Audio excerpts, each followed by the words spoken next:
Baik, Assalamualaikum warahmatullahi wabarakatuh. Waalaikumsalam warahmatullahi wabarakatuh. Selamat pagi, rekan-rekan semuanya. Terima kasih Mas Eri, Mas Yudo, Mbak Estin, Mbak Diana Mutia, dan tentu saja Pak Agus Mustafa. Dan juga Butin, mungkin ada Mas Yayan, terima kasih. Jadi kita lanjutkan, pagi ini kita membahas serial buku yang ditulis oleh Pak Agus Mustafa. Tapi Pak Agus ini nggak mau dibilang Ustadz katanya. Jadi kita pilih buku yang kedua kemarin, Beragama dengan Akal Sehat. Ini buku di tangan saya ini, Terpesona di Sidratul Muntaha. Buku ini ditulis tahun 2004, sekitar 280 halaman. Jadi bentuknya handy. Ini salah satu alasan kita membahas buku Pak Agus ini karena sebetulnya ini reuni. Dulu waktu kuliah kita suka berdebat buku-buku beliau waktu masih jadi mahasiswa. Jadi sebenarnya ini mengenang. Gitu.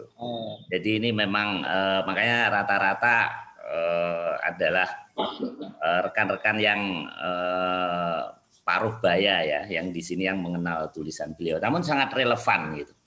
Kebetulan ini sebentar lagi mau Ramadan, jadi saya pikir ini topik yang diusulkan Pak Agus ini adalah tepat gitu.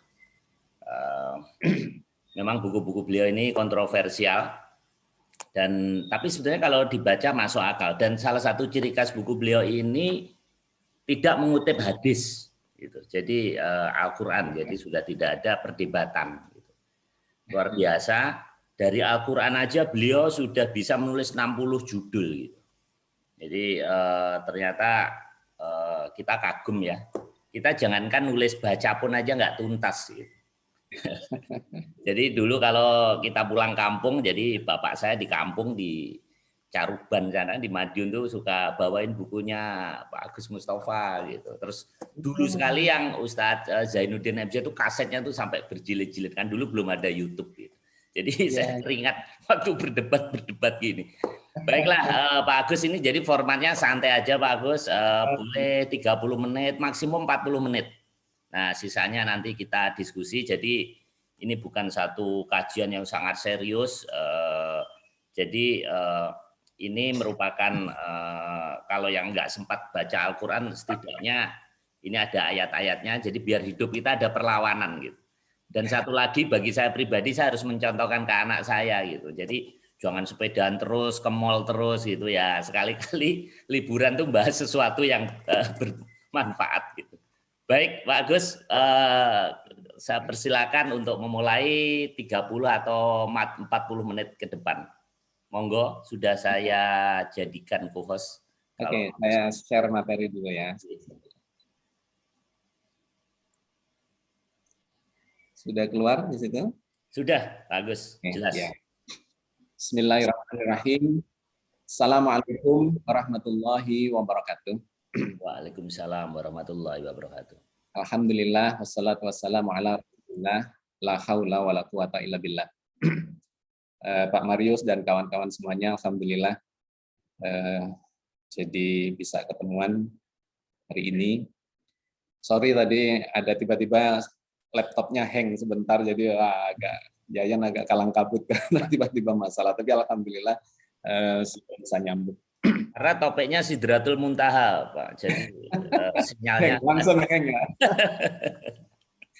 Ya, salah satu hal yang berat pagi ini adalah saya diminta menyampaikan materi Isra Mi'raj tapi dalam waktu hanya 30-40 menit. Itu tantangan yang luar biasa berat karena materi ini materi yang sangat serius dan butuh penjelasan yang detail supaya ketangkep gitu ya. Jangan sampai, karena ceritanya kan sudah panjang lebar, kita sering dengar. Cuman saya akan mengelaborasi sisi scientificnya. Ada dua yang akan saya sampaikan ya. Yang pertama adalah terkait dengan keimanan dan yang kedua terkait dengan scientificnya. Maaf jadi, Pak Agus, nanti kita bagi jadi 3 aja Pak Agus. Oke. Seperti biasa. Jadi saya sudah membayangkan ini adalah bagian pertama. Nanti bagian yang kedua itu lebih kepada ketauhidan dan bagian ketiga lebih kepada sholat gitu ya, karena yang terkait di sana. Tapi di bagian pertama ini mau tidak mau saya akan menyampaikan yang terkait dengan paling fenomenal atau paling mendasar dari peristiwa itu, yaitu ya keimanan dan saintifiknya. Tapi kalaupun nanti nggak selesai ya kita lanjutkan. Begitu ya biasanya Pak Marius ya. Baik, Pak. Terima Ya. kasih. Oke, jadi ini peristiwa yang fenomenal, sangat fenomenal dan mengguncang gitu. Yang pertama adalah dari sisi keimanan. Banyak yang tidak percaya, banyak yang tidak meyakini. Bukan hanya di zaman Rasulullah, tetapi sampai sekarang pun itu masih kontroversial dari sisi keimanan. Ada yang bilang ada 3 kelompok lah ya. Ada yang tidak percaya, yang pertama. Yang kedua ada yang ragu-ragu. Ragu-ragu apa benar ya Rasulullah itu bisa melakukan perjalanan secepat itu dari Mekah ke Palestina masih ditambah ke Sidratul Muntaha. Bagaimana penjelasannya? Kemudian yang ketiga adalah yang yakin. Nah, yang yakin itu biasanya disandarkan kepada sahabat Nabi, yaitu Umar bin Khattab, sehingga beliau itu disebut sebagai Abu Bakar As-Siddiq yang membenarkan. Gitu ya. Semua orang nggak percaya, tapi Abu Bakar membenarkan. Nah, masalahnya atau yang perlu diklarifikasi adalah seringkali keyakinan Abu Bakar itu dijadikan dasar atau argumentasi bahwa beriman itu ya kayak Abu Bakar itu, nggak usah pakai mikir panjang-panjang katanya, nggak usah menggunakan akal, pokoknya diterima saja ya sami'na wa atokna dan seterusnya. Nah itu yang menurut saya perlu kita klarifikasi dan kita sebenarnya sudah bicara di episode-episode yang lalu ketika kita bicara tentang buku Beragama dengan Akal Sehat. Jadi kenapa diskusi kita ini, kajian-kajian kita ini saya mulai dari Beragama dengan Akal Sehat, karena hampir ya di seluruh buku saya itu pasti landasannya akan kembalinya ke sana. Nah termasuk keimanan ini. Di dalam Al-Quran itu nggak ada keimanan itu yang instan. Keimanan itu adalah sebuah proses keyakinan. Nah termasuk kisahnya Abu Bakar, itu sesungguhnya beliau bukan tidak menggunakan akalnya. Beliau itu temannya Nabi Muhammad sejak sebelum Nabi, ya, karena usia Abu Bakar dengan Muhammad bin Abdullah itu hanya terpaut 1-2 tahun lah kira-kira. Jadi teman sepermainan. Nah Abu Bakar ini tahu persis karakter dari Muhammad bin Abdullah itu, bahwa beliau adalah orang yang tidak pernah berdusta, orang yang tidak pernah berbohong, ya, orang yang amanah. Sebutannya itu Al-Amin. Bukan Abu Bakar yang memberi sebutan itu, tapi kaum Quraisy. Jadi sebelum jadi Nabi, Nabi Muhammad itu ya dihormati, dihargai, disayangi ya, oleh kaumnya. Tetapi nanti setelah jadi Nabi dianggap mbalelo dari keyakinan masyarakat waktu itu, sehingga kemudian dimusuhi. Gitu ya. Namun kalau melihat kejadian sekitar pukul 10, itu ada suara. Ya, jadi sebelumnya Nabi, sebelum menjadi Nabi, ya Nabi Muhammad sebelum menjadi Rasul dan Nabi itu disayangi, dihargai, dijuluki Al-Amin, orang yang tidak pernah berbohong.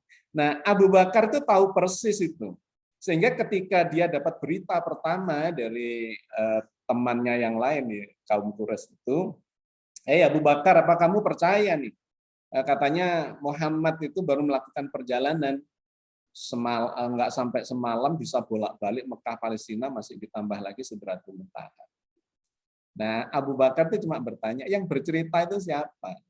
Yang bercerita adalah Muhammad sendiri. Maka kata Abu Bakar, kalau yang bercerita Muhammad bin Abdullah, saya percaya. Bahkan lebih dari itu pun saya percaya. Nah, sesungguhnya Abu Bakar itu menyandarkan pada keyakinan dia bahwa Muhammad bin Abdullah itu adalah orang yang tidak pernah berbohong sejak kecilnya. Dia tahu persis ilmu yakin bahwa Nabi Muhammad itu seperti itu. Bahkan ainul yakin, menyaksikan sendiri. Bahkan hakul yakin, bahwa Nabi Muhammad itu tidak mungkin berbohong. Kalau itu yang mengucapkan, yang menceritakan Muhammad bin Abdullah pasti itu benar adanya. Jadi sesungguhnya keyakinan Abu Bakar, keimanan Abu Bakar pada Nabi Muhammad itu bukan tidak beralasan, melainkan memiliki proses. Nah, proses yang tadi saya sebutkan itu ilmul yakin, ainul yakin, hakul yakin. Karena sesungguhnya iman itu bukan cuma percaya.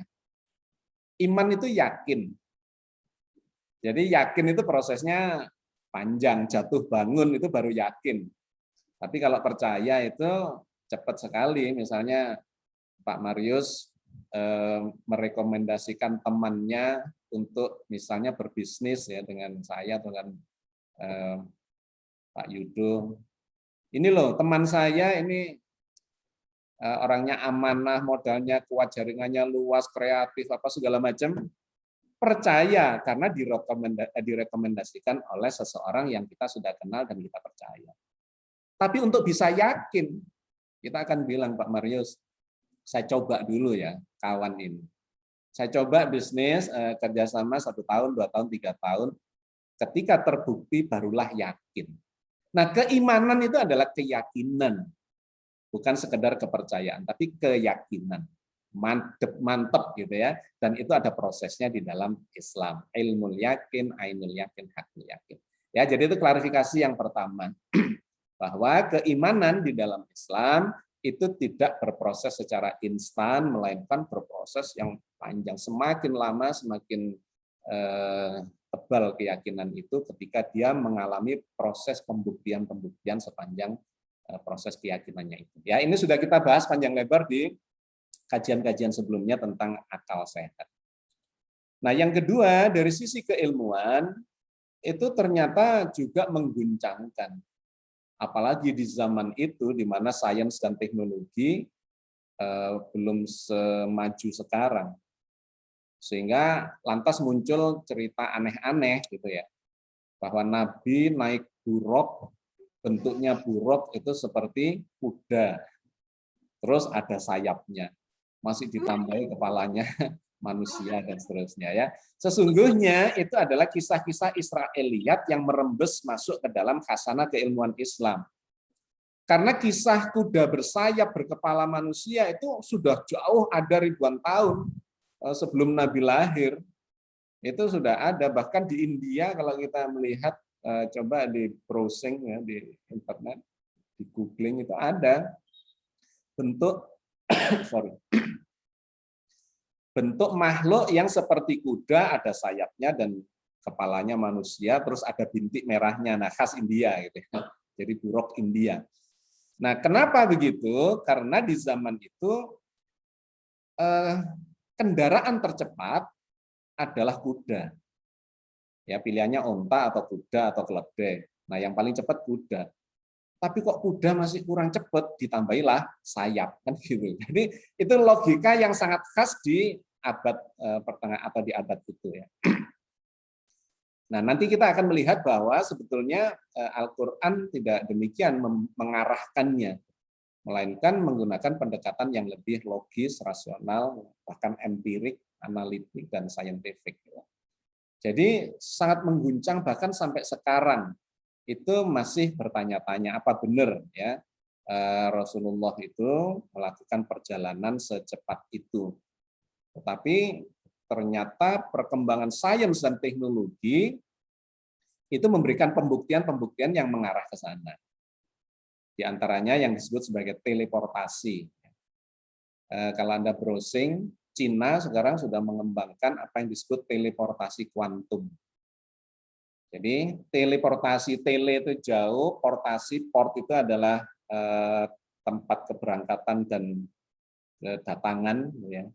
Port, teleport, itu adalah perjalanan atau pergerakan benda jarak jauh dengan kecepatan yang sangat tinggi. Di antaranya menggunakan kecepatan gelombang, bisa gelombang cahaya atau menggunakan medan kuantum. Ternyata ini sudah mulai dikuasai, memang masih sangat awal ya. Kalau Anda browsing, Cina itu sudah mengembangkan teleportasi kuantum. Jadi ada 2 partikel kuantum ya, kemudian diuji coba dengan cara mengirim informasi menggunakan dua partikel kuantum ini. Partikel yang memiliki karakter sama, ya, anggaplah partikel kuantum yang kembar. Foton itu misalnya adalah partikel kuantum. Jaraknya dia sudah bisa menempuh 500 km. Jadi dia pasang satelit ya geostasioner berputar mengelilingi bumi pada ketinggian 500 km, terus ada stasiun laboratoriumnya di bumi. Nah, dia mengirimkan sinyal dari partikel kuantum yang ada di bumi itu. Tidak menggunakan gelombang elektromagnetik, melainkan menggunakan apa yang disebut sebagai quantum entanglement, ya, keterikatan antara partikel kuantum, bahwa 2 partikel kuantum yang sama itu kalau satu diberi perlakuan, maka real time partikel yang lain itu akan ikut berubah. Jadi kalau yang di kuantum A ini, partikel A ini diputar 180 derajat, maka real time yang kuantum lainnya, partikel lainnya itu akan berputar juga 180 derajat. Tidak ada delay-nya sama sekali. Nah, ini sedang dikembangkan untuk menjadi teknologinya internet. Jadi ke depan ini tidak lama lagi, internet ini akan menggunakan teknologi kuantum itu, dan tidak delay-delay seperti yang sekarang ini, ya, lemot. Nah, itu sudah mulai dikuasai, terus dikembangkan. Bahkan sudah mulai bisa memindahkan atom, ya, selain partikel yang lebih tinggi adalah atom. Nah, atom itu bisa dipindahkan dengan real time. Kemudian molekul sebanyak 2000 molekul bahkan sudah bisa placement dalam 2 tempat sekaligus. Itu kan luar biasa perkembangan teknologi kuantum sekarang ini. Oke. Jadi dari sisi keilmuan memang sangat mengguncangkan sejak zaman dahulu, bahkan sampai sekarang tidak banyak atau belum banyak yang bisa menguasai, tetapi mukjizat itu dalam sudut pandang saya itu mirip teknologi. Cuma pada zamannya itu belum bisa dijelaskan, belum bisa dikuasai apalagi. Tetapi semakin kemari itu akan semakin bisa dikuasai. Misalnya ya, kita kasih gambaran teknologinya Nabi Sulaiman. Nabi Sulaiman itu kan punya banyak mukjizat. Bisa bicara dengan binatang, memiliki pasukan jin, memiliki gedung-gedung, dia bisa membangun gedung-gedung tinggi, atau industri-industri metalurgi, bahkan punya kendaraan yang menggunakan teknologi angin, ya, semacam aeronautika, semacam pesawat terbang sekarang, yang perjalanan di pagi hari, kata Al-Quran, itu bisa setara dengan 1 bulan perjalanan konvensional menggunakan kuda. Nah, itu kan sesungguhnya sekarang sudah bisa ditiru dengan pesawat terbang misalnya, kecepatan konvensional, bahkan kemudian menjadi supersonik, ya, di atas kecepatan suara dan seterusnya. Nah, salah satu yang dikuasai oleh Nabi Sulaiman, staf ahlinya, adalah teleportasi itu. Waktu itu Nabi Sulaiman sudah bisa melakukan memindahkan benda jarak ribuan kilometer. Nah, ini diceritakan oleh Al-Quran dalam surat An-Naml, ya. Ketika Nabi Sulaiman memindahkan singgasana Ratu Balqis. Ya, ceritanya di zaman Sulaiman itu ada kerajaan lain, kerajaan Sabah, tempatnya kalau sekarang itu di Jazirah Arabia bagian selatan, ya, di sekitar Yaman, bukan di Jawa Tengah, Borobudur, bukan. Soalnya ada yang berpendapat Borobudur adalah peninggalan Sulaiman. Situsnya ada di Yaman sekarang ini. Nah, Nabi Sulaiman ada di Palestina. Jaraknya antara Yaman dengan Palestina itu kira-kira 2000 km lah. Jadi lebih jauh dari Mekah dan Palestina. Mekah Palestina 1500-an, kalau Yaman Palestina kira-kira 2000 km. Nah, waktu itu Ratu Sabah beserta rombongannya sedang bergerak mau berkunjung ke istana Nabi Sulaiman di Palestina. Pada saat rombongan sudah bergerak, Nabi Sulaiman memanggil para staf ahlinya. Ada jin, ada manusia ya, dikumpulkan semua. Kemudian berceritalah Nabi Sulaiman bahwa kita akan membuat kejutan kepada Ratu Sabak dan rombongannya itu. Apa kejutannya? Ayo kita pindahkan singgasananya dia. Dia kenal nggak nanti dengan singgasananya yang ada di sini, dan seterusnya. Kemudian Nabi Sulaiman bertanya, siapa yang bisa memindahkan itu dalam waktu cepat? Karena rombongannya sudah bergerak kemari. Memang ditunggu pergi dulu, kalau nggak pergi kan ketahuan singgasananya hilang. Nah sudah pergi, sudah berangkat, itu baru mau dipindahkan. Maka yang ngacung yang angkat tangan pertama adalah jin. Jin ifrit, begitu digambarkan oleh Al-Quran. Jin ifrit, jin ilmuwan, jin teknolog, ya, jin yang pintar dan cerdik.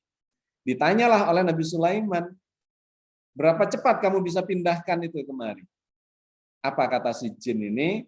Dia bilang, sebelum Baginda Sulaiman berdiri dari tempat duduk, maka dijamin itu singgasana sudah sampai di sini. Cepat sekali, perbandingannya cuma berdiri dari tempat duduk, hanya beberapa detik saja. Padahal itu bobotnya singgasana itu beberapa ton, karena terbuat dari batu dan bertatahkan emas, berlian, dan sebagainya. Nah, Nabi Sulaiman rupanya tidak puas dengan jawaban itu, masih mencari alternatif siapa yang bisa lebih cepat dari itu. Padahal itu sudah sangat cepat. Digambarkanlah seorang manusia yang menguasai ilmu dari Alkitab, angkat tangan. Manusia yang menguasai ilmu dari Alkitab. Alkitabnya waktu itu adalah Taurat, ya, peninggalan dari Nabi Musa. Nah, ternyata di dalam kitab Taurat itu mengandung ilmu pengetahuan, mengandung teknologi. Termasuk kitab Injil yang dulu itu mengandung ilmu pengetahuan dan teknologi. Termasuk Al-Quran ini sesungguhnya mengandung sains dan teknologi. Sayangnya kita yang tidak melakukan eksplorasi. Padahal di dalamnya itu luar biasa gitu ya. Nah, di antaranya yang dapat hadiah Nobel ya, ada salah satu ilmuwan yang menjadi idola kami di teknik nuklir, yaitu Profesor Abdus Salam. Beliau menemukan penyatuan gaya-gaya alam semesta ya, yang disebut sebagai electroweak. Itu perpaduan dari elektromagnetik dan gaya nuklir lemah.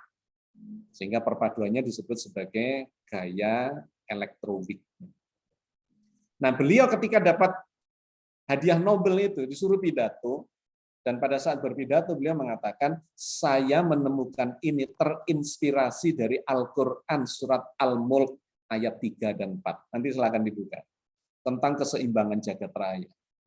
Jadi Al-Quran dan kitab-kitab suci yang lain yang dahulu yang masih asli ya, yang karena sudah banyak yang berubah, yang masih asli itu mengandung sains dan teknologi termasuk Al-Quran. Nah, di kesempatan itu orang yang mengetahui atau menguasai ilmu dari Alkitab angkat tangan. Ditanya oleh Nabi Sulaiman, berapa cepat kamu bisa pindahkan itu kemari? Apa jawaban dia? Sebelum Baginda berkedip, dijamin itu benda sudah berada di sini. Masya Allah. Ditinggal kedip, bendanya sudah ada di depan Nabi Sulaiman. Nah, itu oleh ilmu pengetahuan modern bisa dijelaskan, tidak secara mistis ya, kayak santet begitu kirim barang ya, secara mistis, tetapi menggunakan pendekatan saintifik yang disebut sebagai teleportasi. Jadi benda materi itu bisa diubah menjadi gelombang, menjadi energi. Ya, rumusnya Einstein yang menyebutkan E sama dengan mc². E itu energi, M itu massa ya, atau materi, C kuadrat adalah kecepatan cahaya kuadrat. Artinya energi bisa diciptakan dari pemusnahan massa, ya, pemusnahan materi yang besarnya dikalikan dengan kecepatan cahaya kuadrat. Jadi setiap kita misalnya membakar benda, membakar kayu misalnya ya, kayu dibakar itu akan berkurang massanya. Nah, massa yang hilang itu menjadi energi. Jadi apapun pemusnahan benda itu sebelum dibakar atau dimusnahkan ditimbang, dan sesudahnya ditimbang itu pasti akan berkurang masanya menjadi energi. Nah, itu yang dirumuskan oleh Einstein, E sama dengan mc². Bahwa energi bisa diciptakan dari materi ya yang dimusnahkan sebagian atau seluruhnya. Dan sebaliknya materi itu bisa diciptakan dari energi yang dikristalkan. Ya, secara matematis tinggal memindahkan M-nya tadi dari ruas kanan ke ruas kiri. E dibagi M sama dengan E dibagi C² sama dengan M. Artinya massa materi itu setara dengan energi dibagi kecepatan cahaya kuadrat. Ya, besarnya seperti itu. Nah, di laboratorium nuklir itu sudah dibuktikan bahwa materi dalam bentuk partikel, ya, kalau direaksikan dengan antipartikelnya, maka dia itu akan lenyap. Partikel ditabrakkan dengan antipartikel, terjadi proses anihilasi namanya, dan kemudian lenyap, kedua-duanya berubah jadi cahaya. Sebaliknya, seberkas cahaya dilewatkan di medan inti atom dengan kekuatan di atas 200 mega elektron volt, maka cahaya itu akan lenyap, berubah menjadi sepasang partikel dan antipartikel kembali. Disebut sebagai pair production reaction. Ya, jadi secara ilmiah itu sudah terbukti bahwa materi bisa di-energize, berubah menjadi energi dan dipancarkan seperti gelombang radio atau gelombang televisi. Ya, kemudian di sana nanti ditangkap lagi oleh receiver-nya, dimaterialkan lagi jadi benda lagi. Itu di teknologi sekarang itu sudah bisa dijelaskan dan mulai dikuasai, meskipun dalam skala yang masih kecil. Nah, ini dalam skala yang besar sudah pernah dilakukan oleh Nabi Sulaiman. Nah, sahabat sekalian, jadi fenomena ini kemudian bisa kita jadikan untuk dasar menjelaskan perjalanan Nabi Muhammad itu. Bahwa tubuh manusia ini sesungguhnya kan ini kan material nih, tersusun dari partikel menjadi atom, atom ngumpul jadi molekul, molekul membentuk sel, sel membentuk organ, organ membentuk ya organisme secara keseluruhan. Ini material. Nah, ternyata ilmu pengetahuan sudah mengatakan bisa diubah menjadi energi dan menjadi gelombang. Maka di dalam fisika modern itu dikenal dualisme, ya, dualisme dari partikel dan gelombang. Bahwa setiap partikel itu memiliki sifat gelombang dan setiap gelombang itu memiliki sifat partikel. Ya, itu menarik kalau mau dieksplor di sana. Jadi fisika modern, sains modern itu semakin bisa menjelaskan hal-hal yang di skala mikro. Ya, mikrokosmos itu termasuk sampai di tingkat kuantum. Oke. Nah, sekarang kita masuk ke ya ini tidak saya jelaskan lagi yang tadi itu keimanan. Kita masuk ke mekanismenya atau peristiwa itu ya. Ada dua peristiwa yang diceritakan dalam Al-Qur'an yaitu Isra dan Mi'raj. Isra itu adalah perjalanan mendatar horizontal dari kota Makkah, ya, dari Masjidil Haram di Makkah sampai ke Palestina yang disebut sebagai Masjidil Aqsa atau tempat persujudan yang jauh. Karena sesungguhnya Palestina dan Mekah ini adalah dua tempat yang menjadi pusat syiar agama Ibrahim.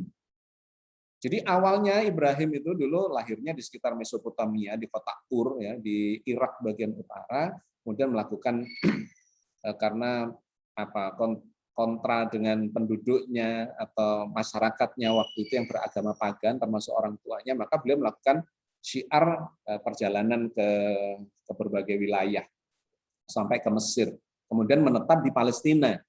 Nah, di Palestina itu menjadi pusat syiar Nabi Ibrahim. Nah, agama Islam ini kan cikal bakalnya ya ada di Nabi Ibrahim itu, sehingga haji dan seterusnya ya banyak peribadatan-peribadatan yang puncaknya ada di haji, itu adalah napak tilas perjalanan Nabi Ibrahim. Jadi Palestina itu menjadi pusat syiar ya yang pertama. Kemudian beliau membawa anaknya Ismail, anak pertama dari istri kedua, dan nanti baru melahirkan anak kedua dari istri pertama itu setelah Ismail. Nah, itu dibawalah ke Makkah, kemudian mendirikan Ka'bah. Setelah itu barulah nanti beliau mendirikan pusat syiarnya, rumah peribadatannya itu ada di Palestina, di Yerusalem itu. Nah, maka dua tempat ini memang sangat bersejarah di dalam syiar Islam. Nabi Muhammad diperjalankan di antara dua kota itu. Oke, cerita tentang Isra dari Mekah ke Palestina itu satu-satunya diceritakan di dalam ayat atau surat Al-Isra ayat pertama. Tidak ada di ayat yang lain lagi cerita tentang Isra ini. Karena itu kita harus melakukan eksplorasi dari satu ayat ini, berharap dari satu ayat ini dapat cerita yang panjang, padahal cuma satu ayat, gitu ya. Tapi ternyata benar, luar biasa ayat ini. Allah berfirman di surat Al-Isra ayat 1 itu, A'udzubillahi minasyaitonirrajim, Bismillahirrahmanirrahim. Subhanalladzi asra bi 'abdihi lailan minal masjidil harami ilal masjidil aqsa alladzi barakna haulahu linuriyahu min ayatina innahu huwas samiul basir. Maha suci Allah yang telah memperjalankan hambanya pada suatu malam dari Masjid Al-Haram ke Masjid Al-Aqsa, dari Mekah ke Palestina, yang telah kami berkati sekelilingnya, agar kami perlihatkan kepadanya sebagian dari ayat-ayat kami. Sesungguhnya Dia, Allah, adalah Maha mendengar lagi Maha melihat. Ya, Al-Isra ayat pertama. Ayat ini satu-satunya, karena itu kita harus berusaha mencari kedalamannya. Ternyata di dalam ayat ini ada 8 kata kunci yang kemudian bisa menjadi penjelas dari perjalanan Isra itu. Kata kunci yang pertama adalah permulaan ayat ini dimulai dengan kata Maha Suci Allah. Subhanalladzi. Ya, kata subhana, Maha Suci, mengungkapkan bahwa Allah itu sempurna, tidak ada kekurangan apapun, ya, hebat, mengagumkan, menakjubkan, pokoknya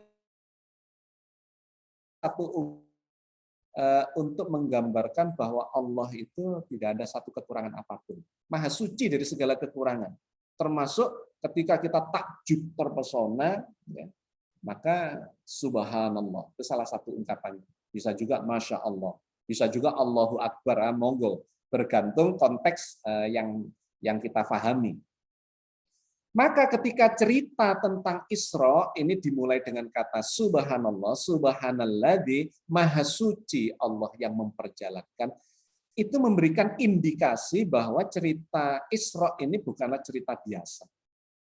Ini adalah cerita yang luar biasa, yang sangat mempesona, yang sangat menakjubkan, bahkan mengguncangkan dan hampir-hampir ya di luar akal kebanyakan manusia. Nah, itu kata kunci yang pertama. Jadi di sini sudah mulai nuansanya, masya Allah. Ini berarti gitu ya, atau subhanallah. Ini adalah satu peristiwa yang luar biasa. Satu.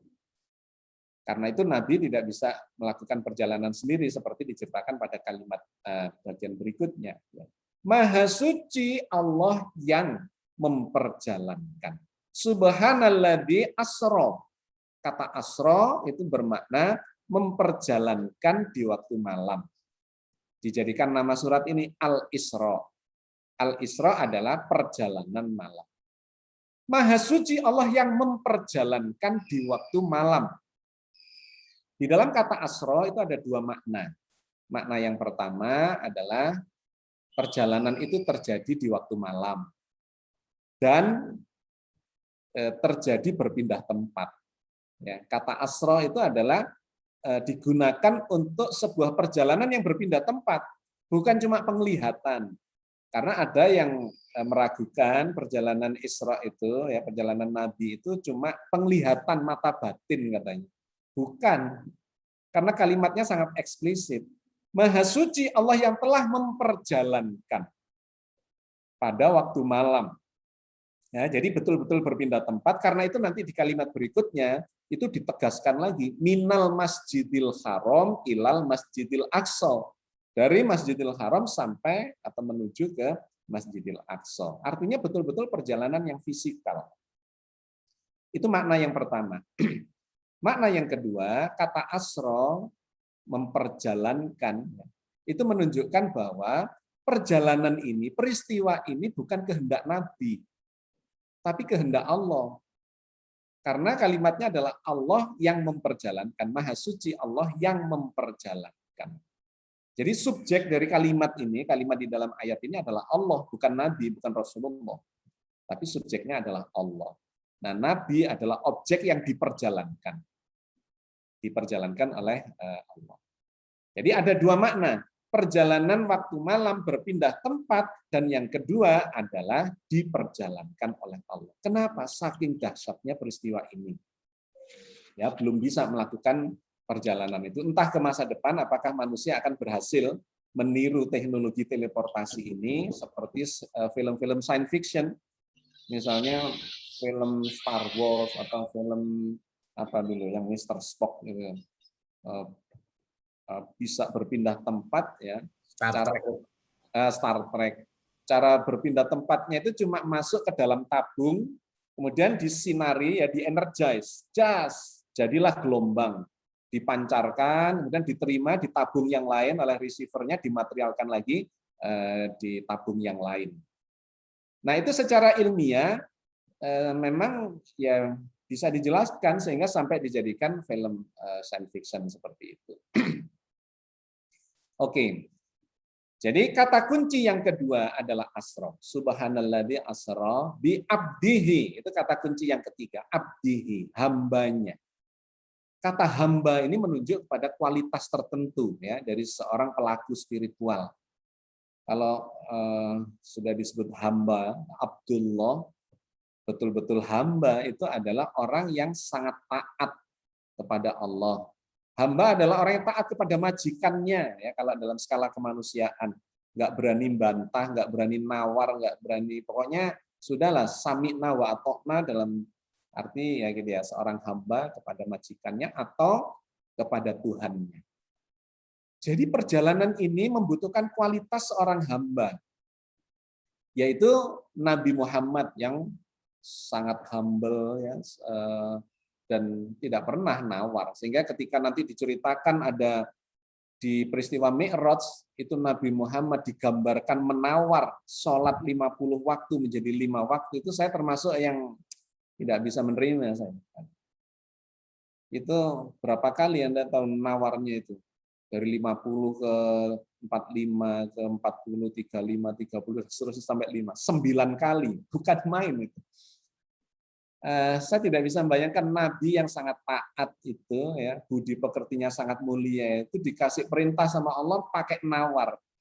Itu satu paket dengan cerita apa tadi, buruk, ya, buruk yang itu adalah rembesan dari kisah-kisah Israiliyat. Jadi sangat patut dipertanyakan dan kemudian itu bertentangan semangatnya dengan Al-Quran.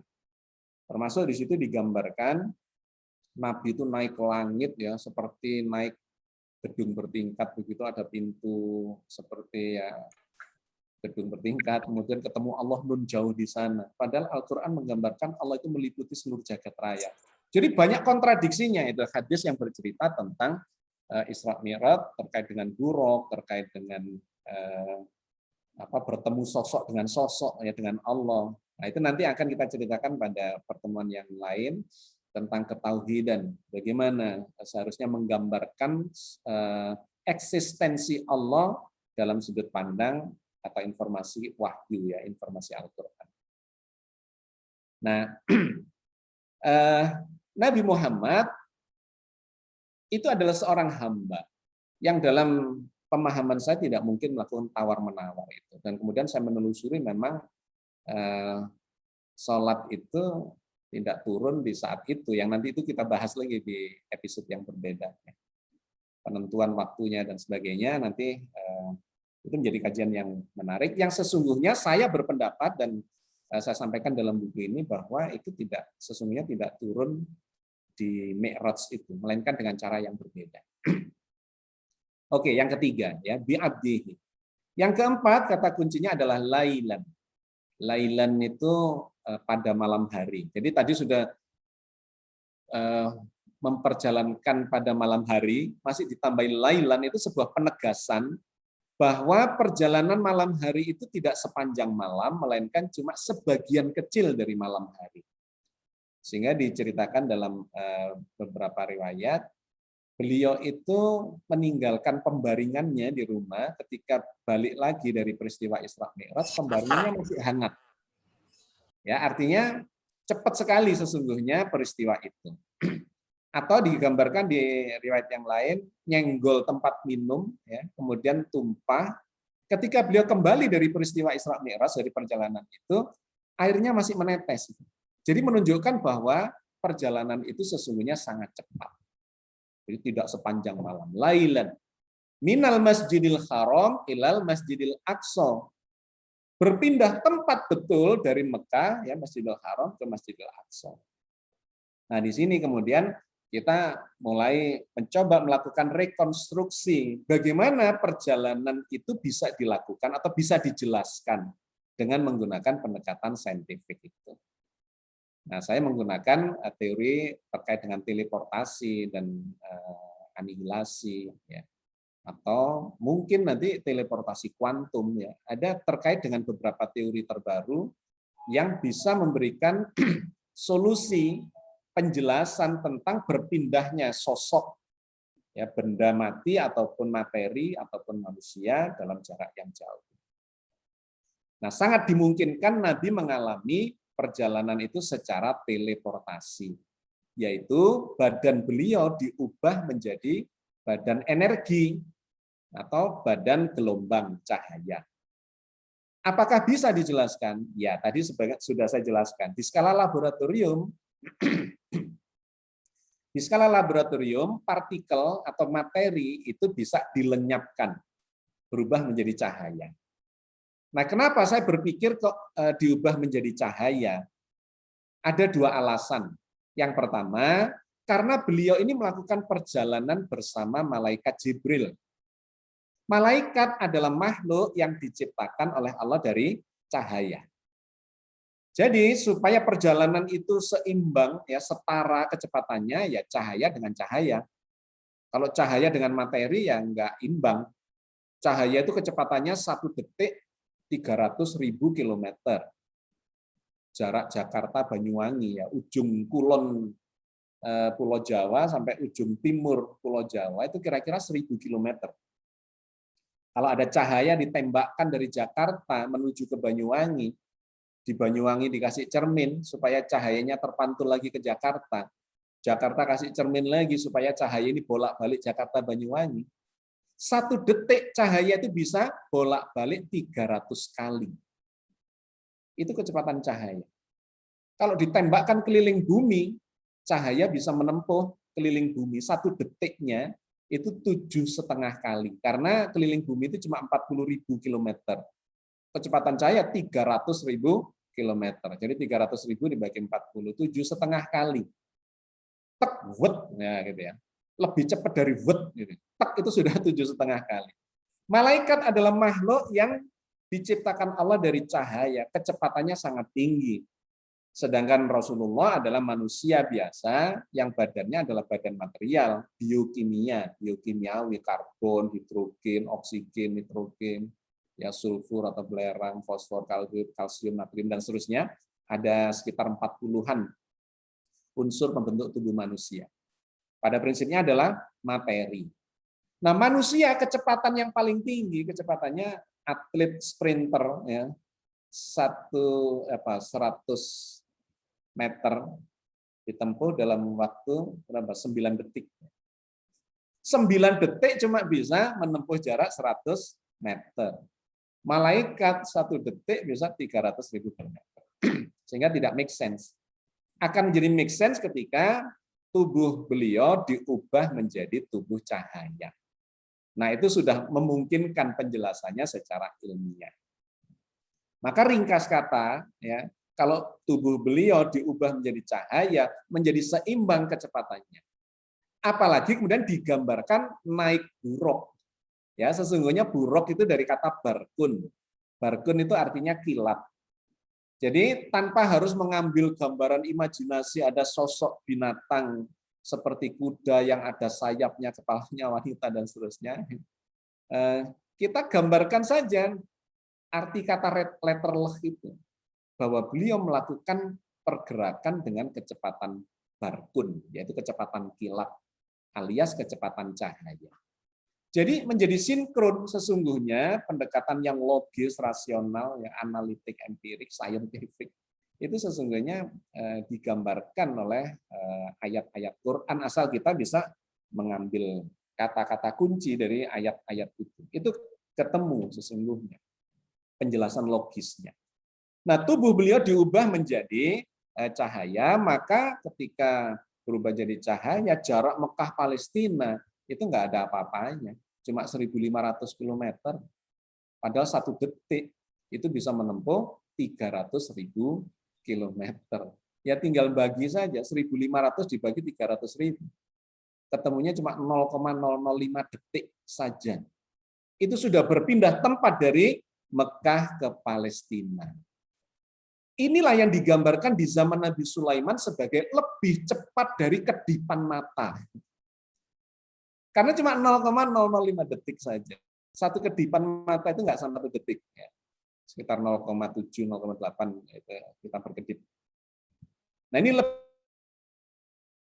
maka seandainya kita saat itu berada bersama Nabi Muhammad, seandainya di sisi beliau, kita tinggal berkedip, beliau sudah hilang. Sudah pindah tempat ke Palestina. Jadi itulah gambaran ya rekonstruksi saintifik terhadap perjalanan Isra dari Mekah ke Palestina itu. Lebih cepat dari kedipan mata. Ya, minal Masjidil Haram ilal Masjidil Aqsa. Alladzi barokna haulahu. Yang kami berkati sekelilingnya sepanjang perjalanan itu. Karena kalau tidak diberkati, tidak dijaga, tidak oleh Allah ya, wah itu bahaya sekali. Karena Nabi dalam waktu 0,005 detik itu berubah sesaat menjadi bentuk cahaya. Itu bisa problem ya dengan tubuhnya. Tetapi karena di dalam kekuasaan Allah, diperjalankan oleh Allah, diberkati oleh Allah, maka aman perjalanan itu. Barokna haulahu linuriyahu min ayatina, agar kami perlihatkan kepadanya sebagian dari tanda-tanda atau ayat-ayat Allah di sepanjang perjalanan itu.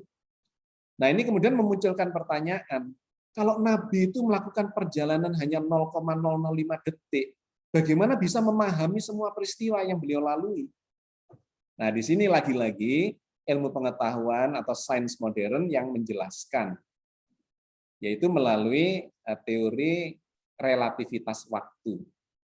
Bahwa sesuatu yang bergerak dengan kecepatan tinggi, waktunya akan mulur ya menjadi dilatasi atau dilation. Time dilation atau waktunya berdilasi atau berdilatasi ya, mulur. Dan ini digambarkan oleh Al-Qur'an dalam surat Al-Ma'arij ayat 4. Ta'rujul malaikatu warruh ilaihi fi yaumin kana miqdaruhu khamsina alfasana. Naik para malaikat dan roh, ya roh itu sebutannya Jibril, Ruhul Kudus atau Ruhul Amin. Naik para malaikat dan roh kepada Allah dalam waktu sehari yang kadarnya 50.000 tahun. Jadi seharinya malaikat itu setara dengan 50.000 tahunnya manusia. Kenapa? Karena malaikat bergerak dengan kecepatan ya cahaya atau mendekati kecepatan cahaya. Kalau kita masukkan dalam rumus relativitas waktu, maka akan diketahui kecepatan malaikat pada saat itu ya, yang diceritakan surat Al-Ma'arij ayat 4 itu. Yang satu harinya setara dengan 50.000 tahun. Itu berapa kecepatan malaikat? Nah, masukkan saja ke rumus relativitas waktu. T sama dengan T0 per akar 1 min V kuadrat per C kuadrat. T itu adalah waktu relatif, T0 itu adalah waktu standar, waktu manusia, di sini waktu malaikat. Dibagi, di bawah itu ada akar 1 min V kuadrat per C kuadrat. V itu adalah velocity, kecepatan dalam konteks ini malaikat. Ya, jadi kalau kita masukkan ke situ, satu hari setara dengan 50.000 tahun, maka ketemu velocity-nya malaikat itu berapa? Silakan dihitung, itu ketemu di angka 0,99995, 15 angka di belakang koma. paling belakang ada angka 80, 8 dan 5. Itu kalau dimasukkan ke rumus itu akan ketemu bahwa seharinya malaikat setara dengan 50.000 tahun manusia. Jadi kalau malaikat Raqib dan Atid itu ngamati kita sehari, gitu ya, itu sesungguhnya peradaban manusia bergerak 50.000 tahun. Nah ini saya cerita di buku yang lain lagi tentang malaikat. Ya. Kita ini kadang-kadang terlalu menyederhanakan. Malaikat yang mencatat perbuatan kita itu siapa? Raqib dan Atid. Di mana dia berada? Katanya duduk di pundak kanan dan pundak kiri. Kemudian nyatatnya pakai apa? Digambarkan pakai kertas, pakai ballpoint. Nah, ya. Nggak make sense. Karena kecepatan malaikat itu 1 detik bisa keliling bumi 7,5 kali. Bahkan dalam hitungan relativitas waktu, kalau malaikat itu bergerak dengan full speed cahaya 100%, ya kalau tadi masih 0,99999 gitu ya. Kalau ini sama dengan C, betul-betul 100% kecepatan cahaya, dimasukkan ke rumus tadi, ya yang di bawah tadi ada akar 1 min V kuadrat per C kuadrat. V kuadratnya diganti C kuadrat, terus dibagi C kuadrat. C kuadrat dibagi C kuadrat sama dengan 1. Terus di dalam akar itu 1 dikurangi 1 sama dengan 0. Gitu ya. Sama dengan 0. Berarti akar 0 sama dengan 0. Terus pembilangnya dibagi dengan 0 berapa? Tak berhingga. Bilangan berapapun dibagi 0 menjadi tak berhingga. Artinya apa? Waktu itu menjadi berhenti, tidak berhingga. Bagi orang atau siapapun makhluk yang bisa melakukan pergerakan dengan kecepatan cahaya 100%. Ya, ini memang fenomena alam. Bahwa kecepatan tertinggi itu menurut kesepakatan sampai sekarang ya masih di kecepatan cahaya itu. Sehingga rumus itu menggunakan parameter cahaya. Nah, gambarannya kayak The Flash gitu ya. Superhuman yang superhero The Flash. Kalau kita ini bergerak urutan waktu melakukan perbuatan atau kegiatan itu lambat gitu. The Flash enggak zrup gitu ya. 10 kegiatan atau 100 kegiatan itu bisa dia lakukan dalam sesaat, dalam 1 detik. Nah, kalau itu kecepatannya sama persis dengan cahaya, maka banyak kegiatan seluruh peristiwa di jagat raya bisa dilakukan atau terjadi secara serentak. Ya, jadi ini pendekatan saintifiknya. Maka ketika Rasulullah melakukan perjalanan dari Mekah ke Palestina hanya 0,005 detik saja, itu sesungguhnya sudah bermakna berhari-hari ketika ditinjau dari sisi relativitas waktu.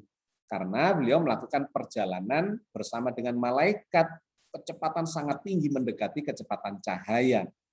Kalau 1 hari sama dengan 50.000 tahun, ya 24 jam sama dengan 50.000 tahun, 1 jamnya tinggal ngitung dibagi 24. 1 menitnya bagi lagi 60 menit. 1 detiknya bagi lagi 60 detik. 0,05 detik itu berapa? Masih beberapa hari. Jadi bagi Rasulullah, beliau itu seperti melakukan perjalanan beberapa hari. Dalam hitungan kita atau penglihatan kita yang diam ini itu sama dengan 0,005 detik.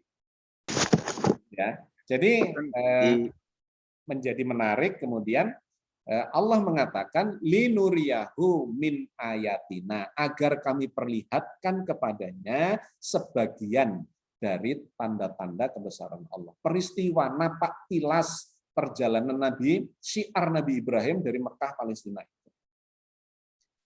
Oke, jadi tergambar sekarang penjelasannya bahwa meskipun sangat cepat beliau itu bisa memahami semua itu. Kenapa? Karena penutup ayat ini innahu huwas samiul basir. Dia Allah yang memperjalankan Nabi itu adalah Tuhan yang maha mendengar lagi maha melihat. Oke. Sahabat sekalian, jam 11:04 ini sebetulnya baru perjalanan pertama ya Isra dari Mekah ke Palestina. Kalau mau dilanjutkan sesungguhnya adalah perjalanan Mi'raj menuju langit yang ke-7 yang sebetulnya lebih kompleks ya perjalanannya, sehingga saya menawarkan kepada Pak Marius dan kawan-kawan apakah kita lanjutkan tuntaskan atau kita cukupkan sepenggal ini. Kita diskusi aja. Nanti kan lanjutkan. Ini 3 sesi. Oh, Mbak Diana pengen lanjutin. Panjang nggak Pak Agus? Ya, saya coba ringkas ya. Saya dikasih Iya. waktu berapa? 15 menit? 10 menit lagi. Iya. 11 menit boleh ya? 11 Oke.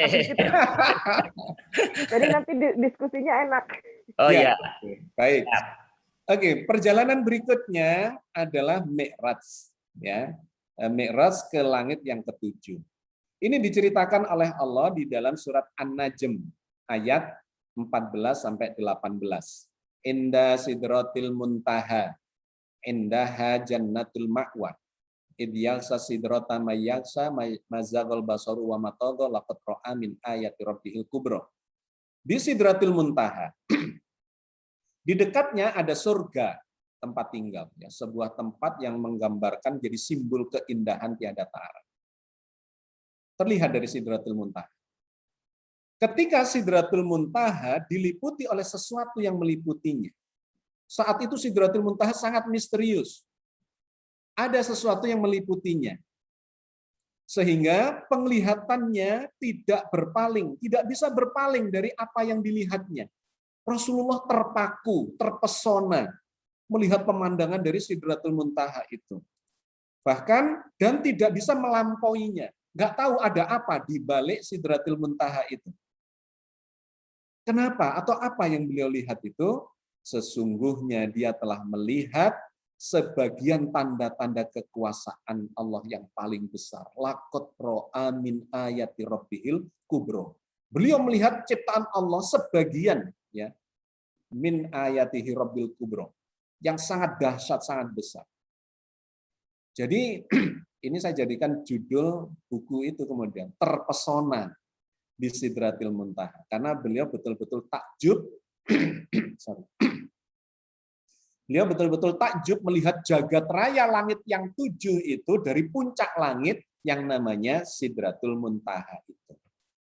Nah, ini menjadi menarik dibahas karena menurut Al-Quran, jagat raya ini ternyata bukan universe, tetapi sab'as samawat, langit berlapis 7, yang oleh ilmu pengetahuan mutakhir disebut sebagai multiverse. Jagat raya yang jumlahnya banyak, bukan uni tapi multi. Nah, ini hanya bisa dijelaskan dengan sains mutakhir, diantaranya teori superstring, teori membran, ya, M-teori.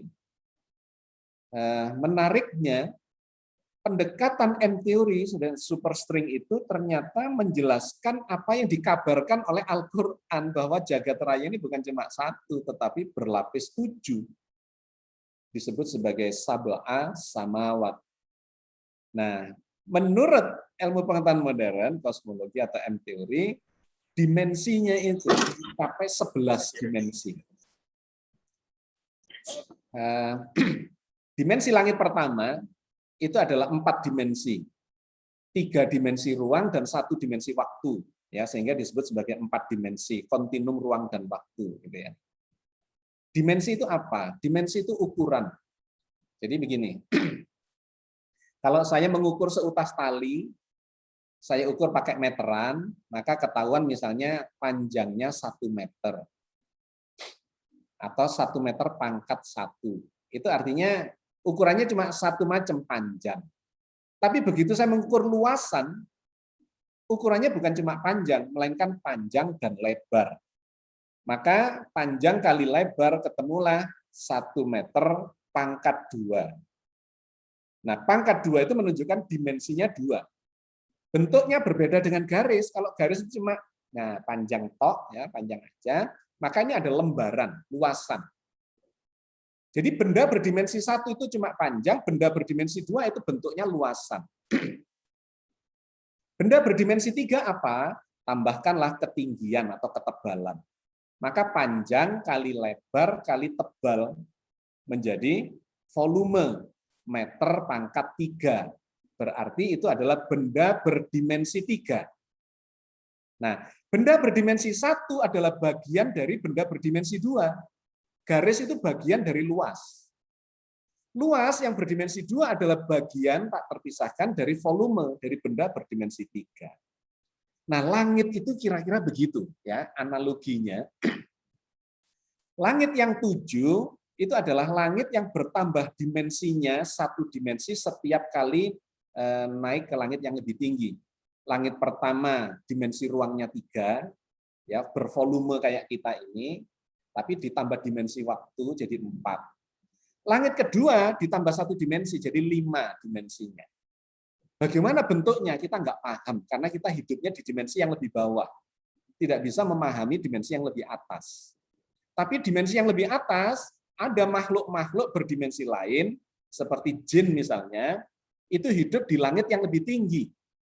Mereka bisa melihat kita dari tempat yang kita tidak bisa melihat mereka, kata Al-Quran. Ya. Jadi yang disebut adalah tempat, gitu, ruang. Ruang berdimensi lebih tinggi, di mana mereka bisa melihat kita, kita tidak bisa melihat mereka. Ada dimensi yang lebih tinggi lagi, tempatnya arwah. Gitu ya. Nah, arwah itu sendiri memiliki tingkatan-tingkatan. Sampai yang paling tinggi, paling suci, ya, itu yang di langit yang tertinggi, dan kemudian paling tinggi itu adalah alam akhirat di langit yang ke-7, berdimensi 11.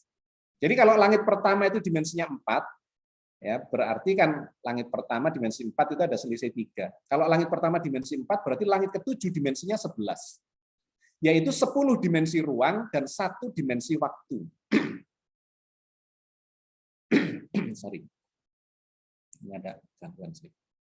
Jadi langit itu sesungguhnya adalah ruang-ruang yang berdimensi lebih tinggi.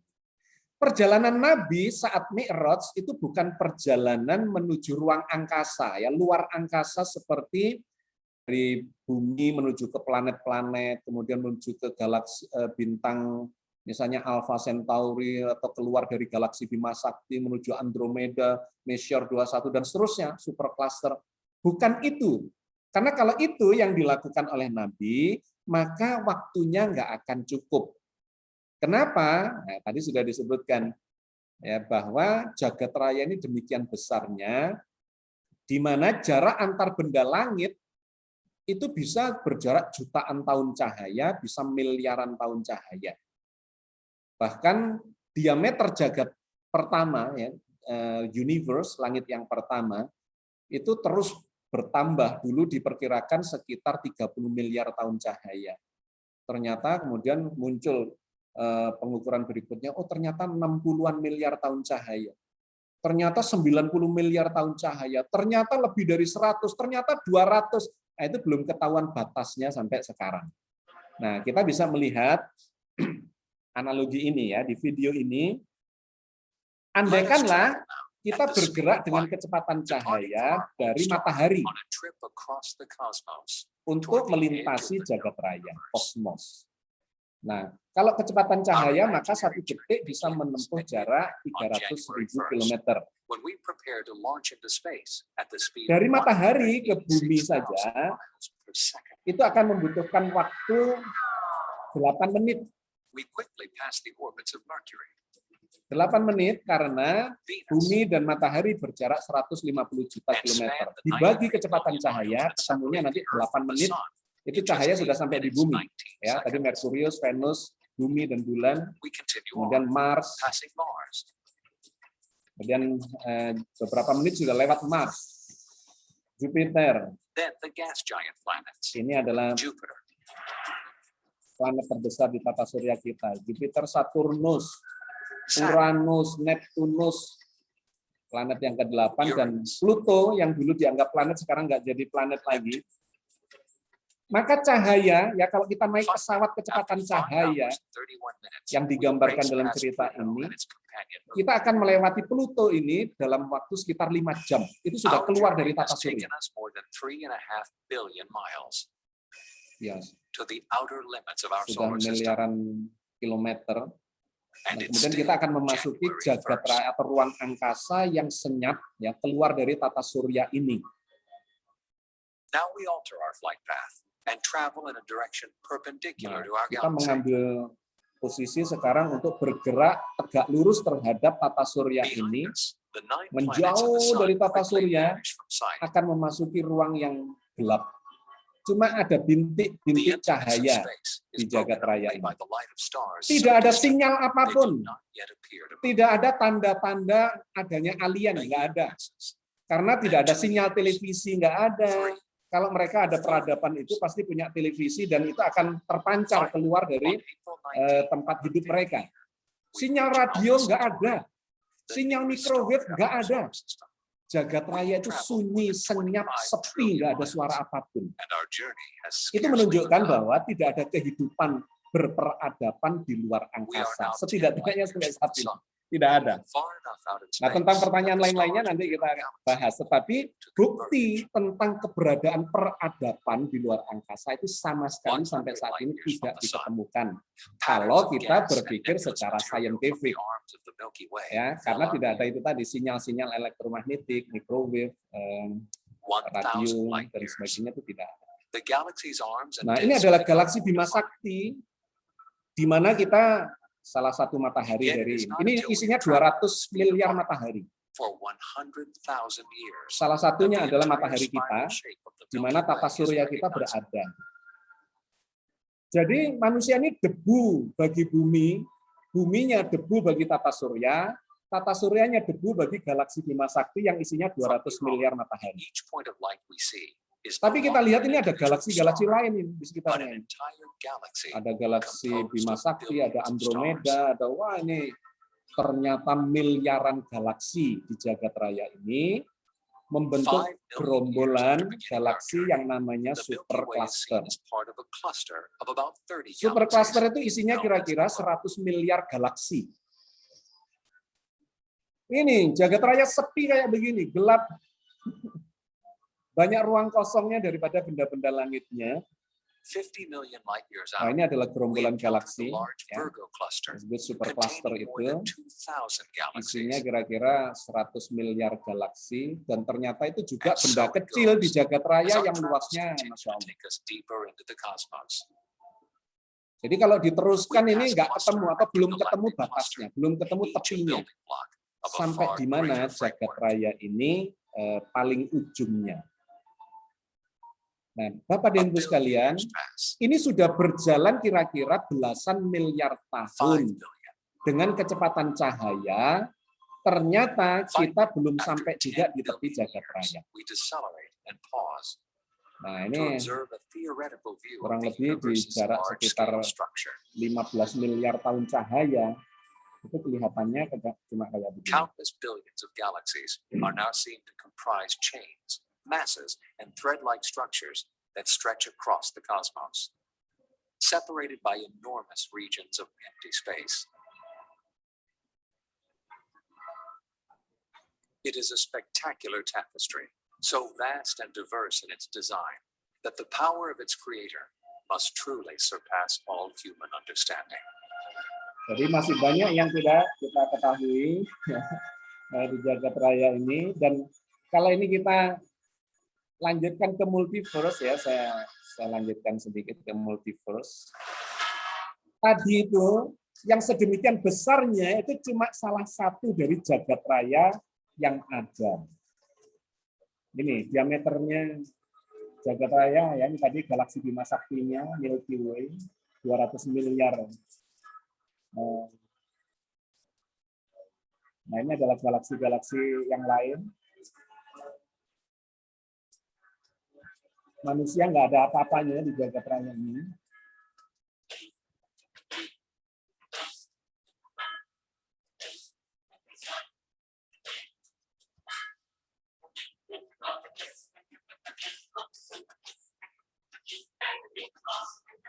Nah, inilah satu universe.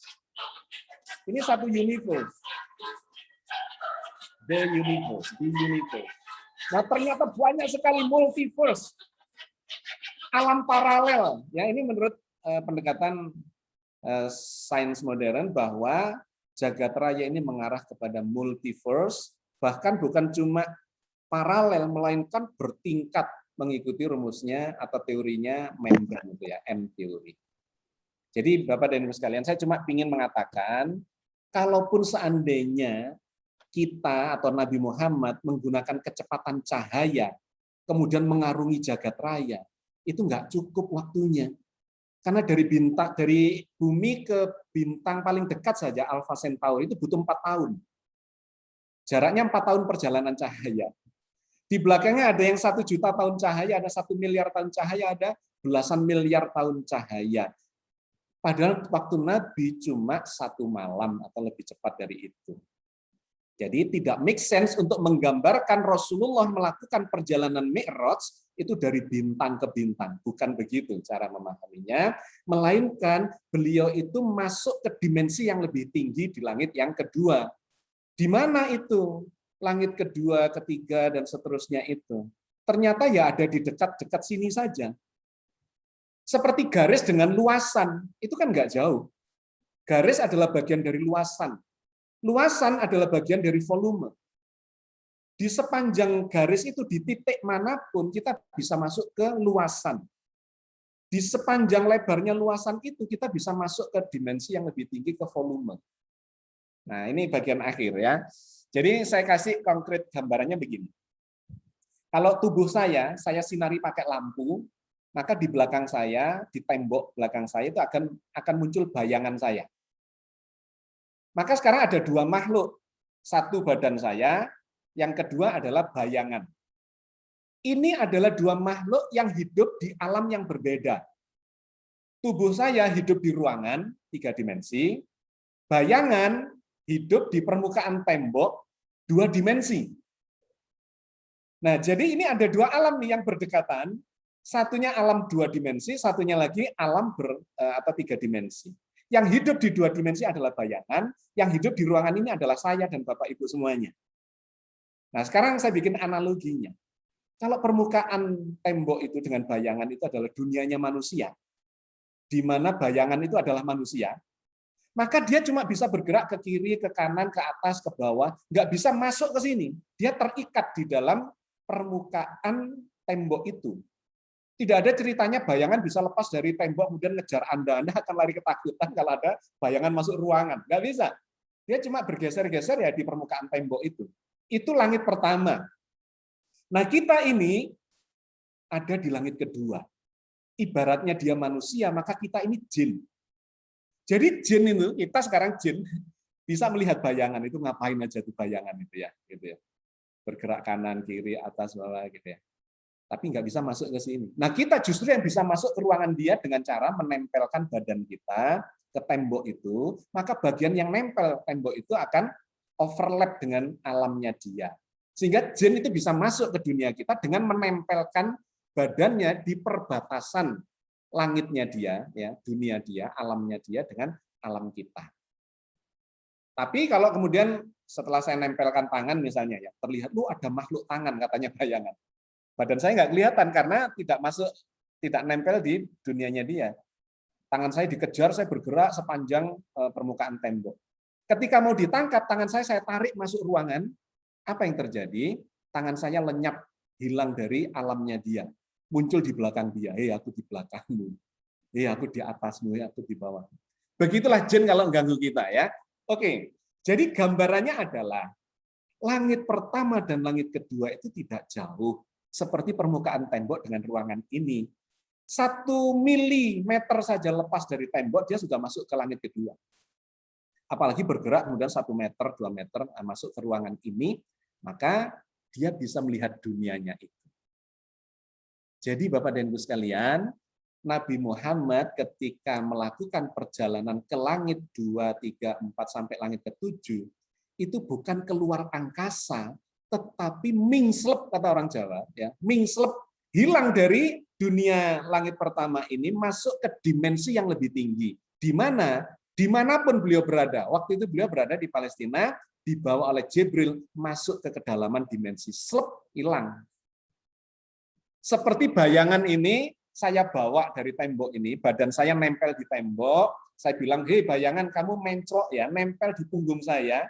Terus saya lepas dari tembok ini masuk ke ruangan ini, bayangan itu ikut di punggung saya, hilang dari dunianya dia. Kemudian dia bisa melihat langitnya dia atau ruangannya dia. Duh, kok saya nggak ada di sana, saya ada di langit yang lebih tinggi. Begitulah Nabi masuk ke langit yang kedua, di mana di dekat-dekat situ juga. masuk ke langit yang ketiga. Di mana? Ya di situ juga berdimensi lebih tinggi. Ada pintunya kata Al-Qur'an yang disebut sebagai pintu-pintu langit, atau secara saintifik disebut ada black hole, ada white hole, ada wormhole, ya, lorong-lorong ruang dan waktu itu, sehingga masuk ke dimensi yang lebih tinggi. Ke langit 3, langit 4, 5, 6, 7, sampailah di sebuah tempat yang namanya Sidratul Muntaha.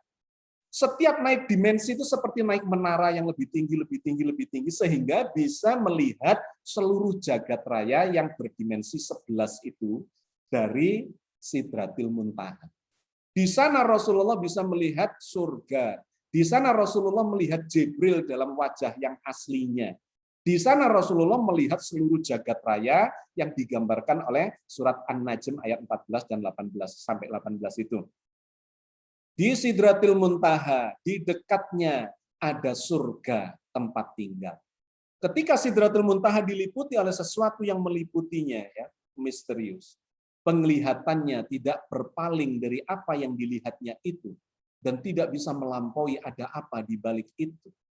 Sesungguhnya laqad ra'a min ayati rabbihil kubra, sesungguhnya dia Muhammad telah menyaksikan sebagian tanda-tanda kekuasaan Tuhannya yang paling besar.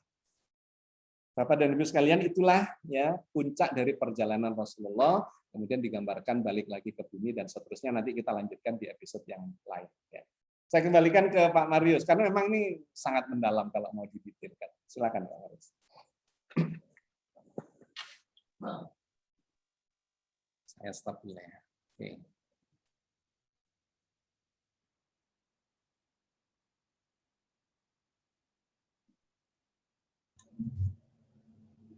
Masih mute, masih mute. Oke. Mute. Sorry, Mas Marius. Ye, Pak Margiono, silakan langsung aja. Pak Margiono ini dosen IAIN. Monggo. Bukan ralat. Dosen UHAMKA di IAIN dulu mah tempat sekolah. Oh, IAIN temennya Fakhri Ali. UNJ. Ya, sama Pak siapa? Ini. Ajumardi Azrumardi Arda, seangkatan beliau. Monggo, monggo. Silakan Pak Margiono. Assalamualaikum Kang Agus, terima kasih luar biasa penjelasan tinjauan Isra Mi'raj dengan saintifik. Ada beberapa hal yang saya ingin tanyakan dan kita sharing. Ya. Kita sepakat dalam riwayat bahwa Rasulullah Muhammad SAW adalah sosok pelaku. Saat itu sedang galau, sedang susah mungkin karena dibully oleh kaum Quraisy. Isra Mi'raj dijadikan hiburan buat Nabi Muhammad SAW yang diawali dengan dibelah badannya, dibersihkan hatinya. Kang Agus, kalau kita lihat di surat Al-Isra ayat 1, Subhanalladzi asra bi abdihi, Allah memperjalankan hambanya. Sepakat para mufasirin bahwa hambanya di dalamnya adalah Abu Qasim atau Muhammad SAW yang sosoknya. Jika ayat itu adalah hanya untuk Abu Qasim, selesai sudahlah ayat ini. Saya berpikir, bisakah ayat ini juga berlaku buat kita semua? Dan kita juga bisa melakukan Isra dan Mi'raj. Itu yang pertama. Yang kedua, di surat Bintang An-Najm, di situ dibilang walaqad ra'ahu nazalatan ukhra, dan sesungguhnya Muhammad telah melihat Jibril itu dalam rupa yang adil. Di dalam konteks ayat tersebut tidak ada kata Muhammad. Apakah Muhammad mengklaim bahwa dirinya telah melihat? Apakah orang lain yang menafsirkan ayat ini bahwa Muhammad telah melihat Jibril dalam bentuk asli? Nah, ini minta mohon penjelasan. Ya. Yang terakhir, apakah ayat-ayat Al-Quran, baik yang Isra Mi'raj atau yang lainnya semua adalah perumpamaan? Cahaya adalah perumpamaan dan semua adalah perumpamaan. Lalu saya berpikir, bisa jadi Syekh Siti Jenar, Sunan Kalijaga sudah melakukan Isra Mi'raj pada awal-awal dalam sejarahnya dengan adamu Rogo Sukma dan lain sebagainya. Kalau analog lalu ada bayangan, bisa juga dengan kekuasaan Allah, badan B1 rohnya pindah ke B2 yang persis dan serupa, dan mereka juga bisa berlalu lalang. Sementara itu Kang Agus, gimana kira-kira nih penjelasannya? Terima kasih Kang Agus. Silakan. Pertanyaan yang berat dan butuh penjelasan panjang gitu kan. Oke, saya coba jawab ringkas-ringkas. Yang pertama tadi tentang apakah Isra Mi'raj itu hanya bisa terjadi pada Rasulullah gitu ya. Sebagian sudah saya coba singgung di penjelasan tadi bahwa mukjizat Nabi itu kurang lebih setara dengan teknologi yang pada waktu itu memang belum bisa dijelaskan, apalagi ditiru. Tetapi semakin kemari itu akan semakin bisa dijelaskan dan kemudian mulai bisa ditiru. Cuma seberapa derajat menirunya itu yang mungkin akan berbeda.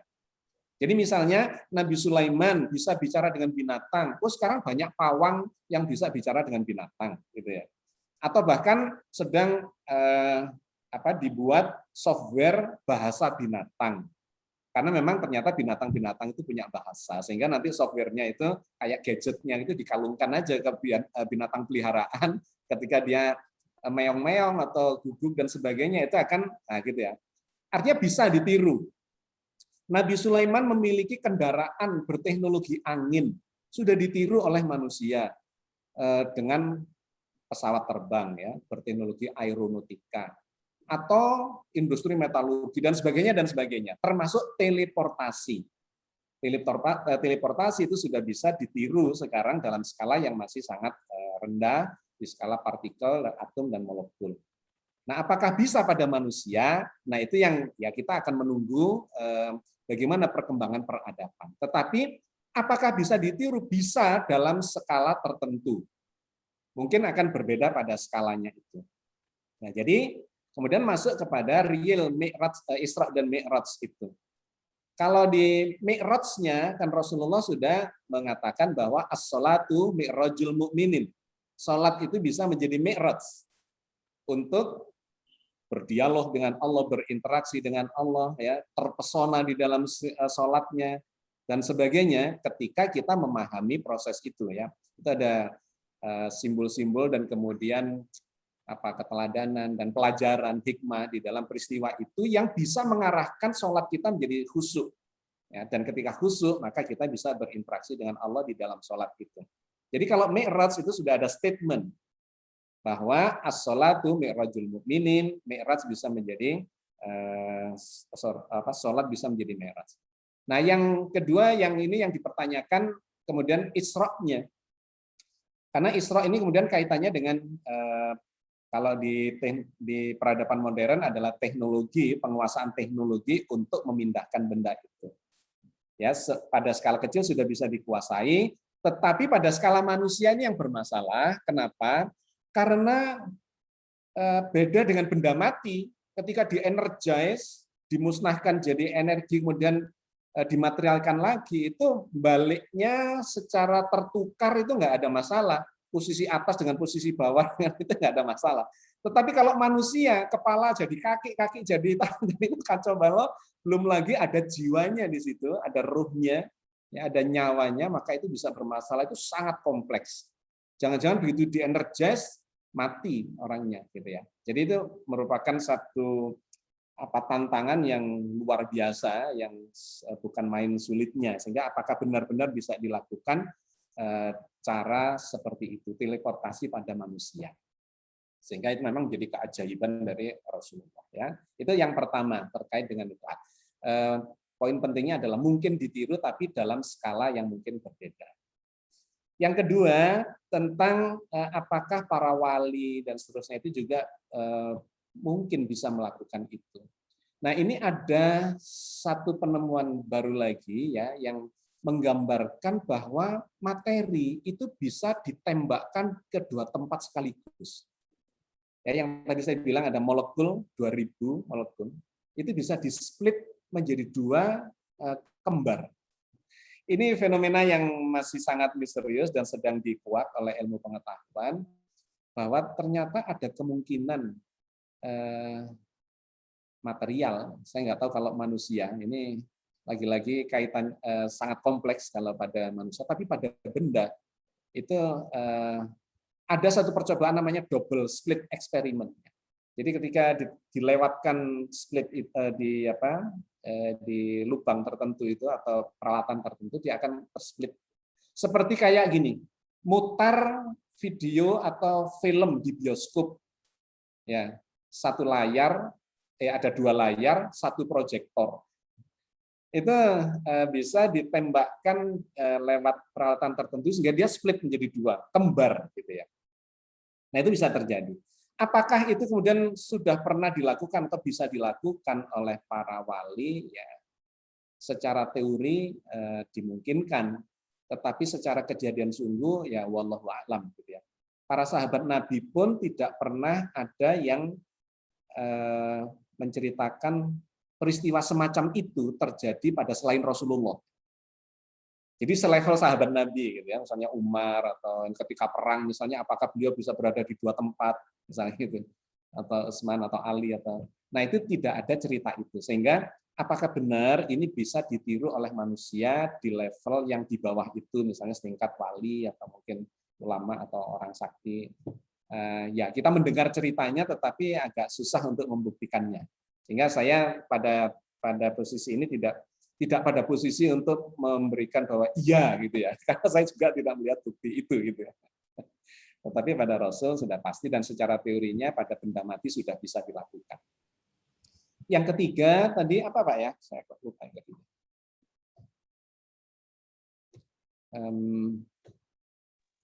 Bisa jadi. Tadi analog Kang Agus kan dengan sosok tubuh, lalu kena lampu, lalu ada bayangan. Oh ya. Tapi bayangan itu sesuai si pokoknya, badan bergerak kanan kiri. Okay. Nah, bisa saja ada yang terjadi dengan ilmu dari Nusantara, Rogo Sukmo. Di sana ada B1. Kalau saya nih, Omar duduk di sini. Tapi ada duplikat Omar di daerah lain gitu. Sehingga saya bisa ketemu dengan Pak Marius, bisa ketemu dengan Kang Agus, kita ngobrol biasa-biasa kayak begitu, gitu kan Pak? Nah, itu B1, badan 1, badan 2, dan sebegitu kualitasnya, bisa saja kita berada di tempat yang berbeda dalam waktu yang sama, di 3 tempat yang berbeda dalam satu yang sama. Gimana itu Kang Agus? Terima kasih Kang Agus. Ya, saya sering mendengar cerita itu, tetapi terus terang belum pernah membuktikan bahwa cerita itu ada buktinya. Ya, sehingga saya juga pada posisi tidak berani mengiyakan, meskipun secara teori, ya tadi pada benda mati saya bilang itu bisa terjadi duplikasi seperti itu, bisa 2, bisa 3 dan seterusnya. Tetapi pada manusia terus terang sampai saya banyak cerita karena banyak kumpul dengan para kiai dan seterusnya gitu ya, cerita-cerita seperti itu katanya bisa pada saat yang bersamaan di sini sama di Mekah dan sebagainya gitu ya, di tempat lain. Tetapi dalam arti pembuktian yang real saya belum pernah menyaksikan itu. Sehingga saya mengambil posisi ya saya nunggu bukti dulu lah. Apakah benar ada orang-orang yang bisa melakukan seperti itu? Saya kira begitu, Bapak, yang bisa. Terima kasih Pak Margiono. Ini saya rasa 3 penanya sekaligus karena tinggal 15 menit waktu duhur nanti kita selesai. Jadi tadi Pak Khairuddin dari Jember, monggo. Tadi mau tanya atau Pak? Nah, monggo Mas Khairuddin, silakan. Assalamualaikum warahmatullahi wabarakatuh. Waalaikumsalam warahmatullahi wabarakatuh. Sangat menarik sekali Pak Agus. Saya penggemar buku-buku panjenengan. Tapi ya terus terang saya tidak mengerti. Pak Agus, saya ingin kita mengungkap kembali peristiwa Nabi Sulaiman. Ketika Nabi Sulaiman menawarkan untuk memindahkan singgasana Balqis, itu kan ada jin ifrit yang katanya jin penguasa teknologi. Itu mengajukan diri, tetapi kemudian diungguli oleh seorang ulama yang katanya namanya Asyif Bargia kalau nggak salah, itu bahwa jika jin hanya menunggu sampai Nabi Sulaiman berdiri, sedangkan Asyif Bargia hanya sekedipan, itu kan seolah-olah menimbulkan kesan bahwa manusia itu lebih unggul daripada jin. Apakah betul? Jika betul, berarti kan memang barangkali di kalangan tertentu di antara para ulama kita itu sebenarnya ada kemampuan terhadap teknologi seperti halnya kasus yang diungkap oleh Pak Margiono tadi, misalnya Sunan Kalijogo atau mungkin Samsudin, adiknya Sunan Bonang yang ditinggal di Gunung Ciremai, kemudian pulang sendiri ke Surabaya dan sebagainya. Mohon penjelasannya, Pak. Ya. Baik. Ya, Termawan. Makasih, Pak Khairuddin. Pak Khairuddin ini sahabat saya, pernah tinggal di Jepang 8 tahun, guru fisika di kedutaan. Makanya pertanyaannya adalah fisika mistis. Om Tri Putra, silakan Om Tri. Om Ya, Tri dari Garuda, monggo Mas. Ya, Assalamualaikum warahmatullahi wabarakatuh. Waalaikumsalam warahmatullahi wabarakatuh. Cak Agus, terima kasih. Saya penggemar buku Bapak, dan saya dulu tertarik karena di buku Pusaran Energi Ka'bah itu ada aturan tangan kanan, Pak. Jadi langsung nempel. Kebetulan saya engineer, Pak. Nah, saya punya kawan juniornya Bapak, teknik UGM. Jadi tanya-tanya sama teman saya itu, oh saya tahu Pak Agus dia insinyur nuklir segala macam. Dan karena saya engineer dan juga saya dari SMP itu langganan buku pengetahuan, di mana waktu paruh itu kan bisa berubah, Pak, karena kecepatannya mendekati cahaya kan, Pak. Nah, sehingga bahwa waktu itu relatif bukan absolut itu bisa dibuktikan.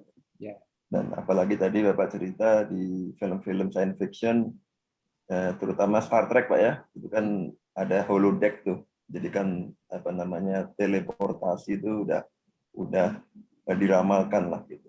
Nah, yang saya ingin tanyakan tadi Pak, tadi saya tertarik karena tadi Bapak juga menyebutkan mengenai ada dimensi waktu, ya, terutama kata-kata mingslep tadi itu, Pak.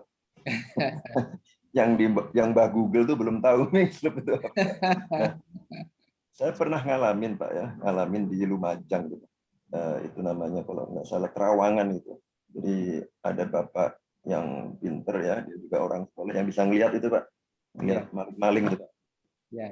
Nah, saya ngelihat sendiri pencuri motor, ya, saat yang sama. Jadi kalau zaman sekarang ini adalah video call, ya, WhatsApp video call atau Zoom call yang tahun 80-an akhir itu sudah saya lihat. Nah, tapi yang mengejutkan saya adalah saya diperlihatkan itu malah ketika pencurinya sedang mencuri. Jadi benar-benar seakan-akan ada CCTV. Ada rekamannya itu, Pak.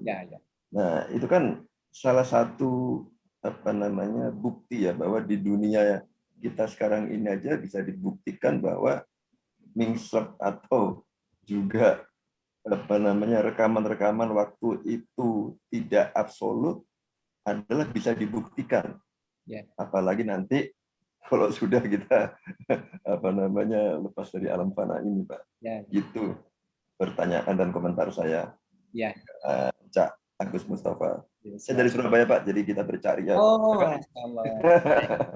Jadi ini Pak Agus rekan saya di Magister UI, beliau ini dari ITS dan sekarang menjadi Vice President di Garuda. Makanya tadi saya WA beliau, ada nggak destinasi Sidratul Muntaha Garuda? Oke, Mbak Diana silakan, soalnya waktu tinggal 10 menit, jadi langsung aja pertanyaan Mbak Diana atau Mas. Monggo. Terima kasih Pak MG dan Pak Agus Mustafa. saya cuma mau bertanya dan sekaligus kasih statement aja sih gitu. Berarti mi'raj itu bisa dilakukan sama kita manusia ya? Soalnya saya sudah pernah juga melakukan dan sering Pak diajarin sama guru tasawuf saya. Oke, mengenai Al-Quran itu sendiri Pak, Al-Quran itu kan sebetulnya kan sudah melewati kalau nggak salah 4 kekhalifahan ya Pak ya. Yang terakhir dipakai itu yang Utsman bin Affan ya Pak ya. Dan kalau menurut Pak Agus gimana nih? Mungkin nggak kalau Al-Quran itu kan dibukukan atau dikitabkan itu kan kalau nggak salah setelah 20 tahun atau 19 tahun gitulah Rasulullahnya wafat ya.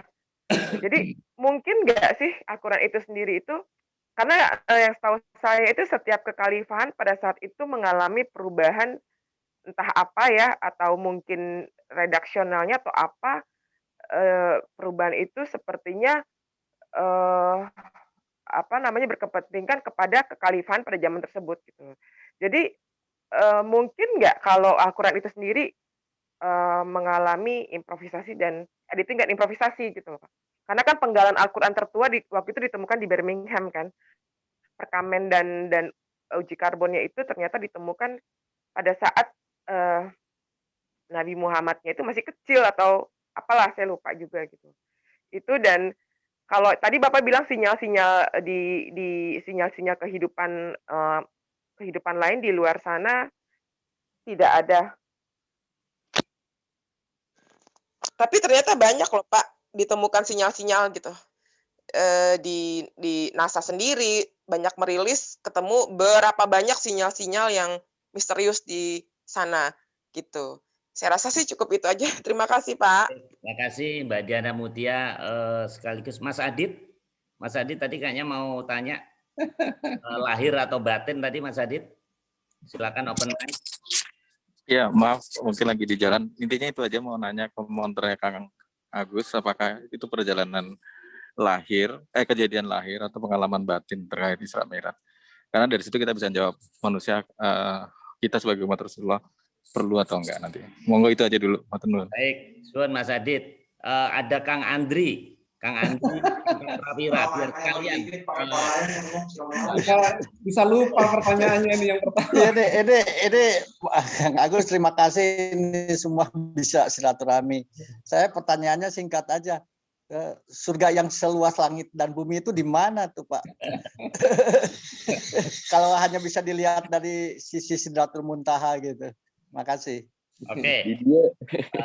Terakhir Mas Mahfud, biar nanti tinggal apa namanya Pak Agus terakhir. Mas Mahfud tadi kayaknya ada komen.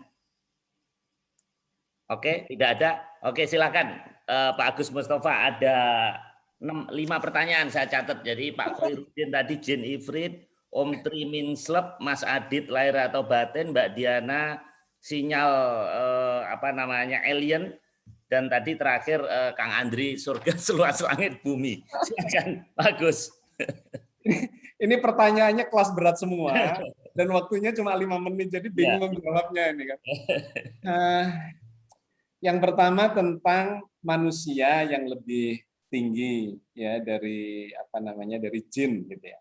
Memang Quran itu menyebut manusia lebih mulia, lebih tinggi dibandingkan jin sehingga ketika penciptaan Adam, iblis itu dari golongan jin itu disuruh mengakui, suruh bersujud ya, sujud dalam arti penghormatan, mengapresiasi Nabi Adam. Jadi sebetulnya sejak cikal bakalnya manusia ini ya sejak zaman Nabi Adam itu sudah terjadi perbandingan bahkan kemudian pertengkaran dan antara manusia dengan jin itu. Jin itu ya nabi itu tidak ada dari jin, rasul tidak ada dari jin, semuanya dari manusia. Khalifah di muka bumi bukan jin tapi manusia sehingga mereka cemburu dan kemudian yang ganggu dan seterusnya gitu ya. Itu satu poin. Yang kedua tentang kemampuan antara jin ifrit dengan manusia tadi. Jadi jin itu tadi saya gambarkan dia akan hidup di dimensi yang lebih tinggi. Ibaratnya saya manusia dengan bayangan. bayangan itu tidak harus bayangan saya. Bayangan anggaplah sebuah makhluk independen ya yang di layar itu. Maka kalau saya ingin membawa bayangan itu, jadi gini, kalau jin yang melakukan pemindahan singgasana itu, maka dia akan istilahnya apa di orang-orang Jawa itu ada digendong jin, gitu ya. Jadi dibawa oleh dia. Karena jin itu ada di dimensi yang lebih tinggi, dia bisa membawa itu lintas dimensi ya dari titik A di langit dunia melalui gini. Ini panjang gitu. Jadi ruangan ini melengkung. Menurut fisika modern, jagat raya, ruang dan waktu itu melengkung. Kalau melengkung, maka ibaratnya bola kaca ya. Di titik A menuju titik B ini kan melalui lengkungan. Berarti titik A sampai ke titik B itu sesungguhnya bisa ditempuh lewat jarak yang lebih pendek, yaitu di dimensi di dalamnya bola kaca itu. Kalau ngikuti lengkungannya, misalnya 100 kilo, ya 100 km, di dalamnya ini mungkin lebih pendek lagi. Apalagi jin itu terbuat dari energi panas, gitu ya. Kalau manusia dari material, ya dari materi. Tapi kalau jin itu kata Al-Quran min marijin minnar, dia terbuat atau diciptakan dari panasnya api. Nah, gelombang panas itu memiliki kecepatan lebih tinggi gitu ya. Sehingga ini menjadi sebuah gambaran bahwa kalau jin membawa atau memindahkan benda, dia akan membawanya itu. Karena itu kalah cepat dengan manusia yang menguasai ilmu dari Alkitab tadi, dia tidak berpindah tempat, dia tidak masuk ke dimensi yang lebih tinggi, tetapi dia bisa melakukan, dalam sudut pandang saya, kemungkinannya adalah melakukan teleportasi itu tadi. Jadi di-energize kemudian dengan kecepatan gelombang lebih cepat dibandingkan manusia, dibandingkan jin, gitu ya. Jadi itu penjelasan saya kenapa si manusia ini bisa lebih cepat dari dia, karena jinnya menempuh jarak yang lebih dengan kecepatan yang lebih lambat dibandingkan kecepatan teleportasi tadi. Sehingga apakah kemudian para wali dan sebagainya bisa melakukan, sekali lagi saya sering mendengar cerita itu, tetapi saya belum pernah bisa membuktikan tentang orang-orang yang bisa melakukan itu. Sehingga saya tidak mengambil posisi untuk mengiyakan apakah itu bisa terjadi pada selain Nabi Muhammad. Tapi kalau benda mati, sudah pasti bisa. Secara teknologi pun sudah mulai bisa dilakukan. Itu ya yang pertama. Kemudian pertanyaan yang kedua. Apa Pak Marius tadi? Dibantu Pak? Yang kedua, Mingslep tadi, Om Tri. Ya. Perjalanan ya, rekaman. Begini, ini juga panjang ceritanya bahwa setiap peristiwa itu ada rekamannya di jagat raya. Karena apa? Jagat raya ini adalah lautan energi. Kita berada tenggelam atau terendam di dalam lautan energi. Ruang kosong pun itu ada energinya di situ. Maka kalau kita bergerak itu mengubah struktur energi sesungguhnya. Jadi ibaratnya ikan di dalam air, setiap ikan itu bergerak, maka air itu berubah strukturnya. Atau jaring ikan dipentang, ya, kenceng, terus dipotong satu berubah, itu akan berubah semua. Ya, jadi secara gampang, ini kok dobelan ya, feedback ya. Ada feedback Pak Maris? Enggak Pak, enggak ada kok. Ya di sini bagus ya. Oke. Tempat saya bagus Pak. Oh baik. Ya, jadi setiap kita melakukan aktivitas, kita itu memancar-mancarkan gelombang. Karena tubuh kita ini sesungguhnya adalah kumpulan atau ya kumpulan elektron-elektron dan medan elektromagnetik. Otak kita bisa diukur pancaran gelombangnya dengan elektroencefalogram, jantung kita dengan elektrokardiograf. Pokoknya setiap aktivitas kita itu memancarkan energi. Sehingga kalau kita bergerak, beraktivitas, maka dia akan terekam dimanapun kita berada, itu akan meninggalkan jejak. Nah ini saya tulis di buku Jejak Sang Nyawa itu bagaimana sekarang nyawa mulai bisa dideteksi karena ada jejak-jejaknya itu. Ya, jadi poinnya saya cuma ingin mengatakan bahwa memang alam ini merekam seluruh perbuatan kita. Karena kita mengubah struktur energi dimanapun kita melakukan kegiatan itu. Dan itu digambarkan Al-Quran sebagai dicatat oleh malaikat Raqib dan Atid. Mereka kan makhluk cahaya. secara kuantum ya mereka sangat paham tentang bagaimana merekam, bukan lagi menulis dengan di lembaran kertas, tapi merekam secara energial. Nah, yang kedua yang terkait dengan Ming Slope itu berbeda lagi penjelasannya, karena Ming Slope itu bukan terkait dengan struktur energial, melainkan ruang berdimensi yang berbeda. Jadi ibaratnya ada bayangan lepas dari permukaan tembok masuk ke ruangan ini. Dia tidak bisa melakukannya sendiri kecuali saya nempel tembok, bayangan saya suruh main celok di punggung saya karena overlap, kemudian saya lepas dari tembok masuk ke ruangan ini.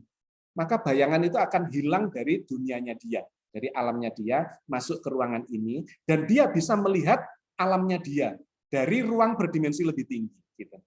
Bahkan ujung kiri, ujung kanan, atas, semuanya itu kelihatan dari ruangan yang berdimensi lebih tinggi. Jadi itu penjelasannya adalah secara teori dimensi. Ini sekaligus menggambarkan kenapa Nabi itu bisa melihat jagat raya dari puncak, ya, yang disebut sebagai Sidratul Muntaha. Karena beliau mengambil posisi dimensi yang lebih tinggi, sehingga dimensi-dimensi yang lebih rendah itu kelihatan semua dari sana. Nah, ketika digambarkan seluas langit dan bumi, ya, jagat raya ini kan berlapis 7. Sebetulnya secara dimensional ini memang panjang menceritakannya, tapi begini, analogi sederhananya adalah langit pertama itu berada di dalam langit kedua, langit kedua di dalam langit ketiga, di dalam langit 4, langit 5, 6, 7. Seperti bola kecil dalam bola lebih besar, dalam bola lebih besar, sampai 7 kali. Bola yang paling kecil itu adalah dunia, bola yang paling besar itu adalah akhirat. Jadi akhirat itu sudah ada sekarang. Buktinya Nabi sudah melihat, sudah sampai di sana dan melihat ada surga.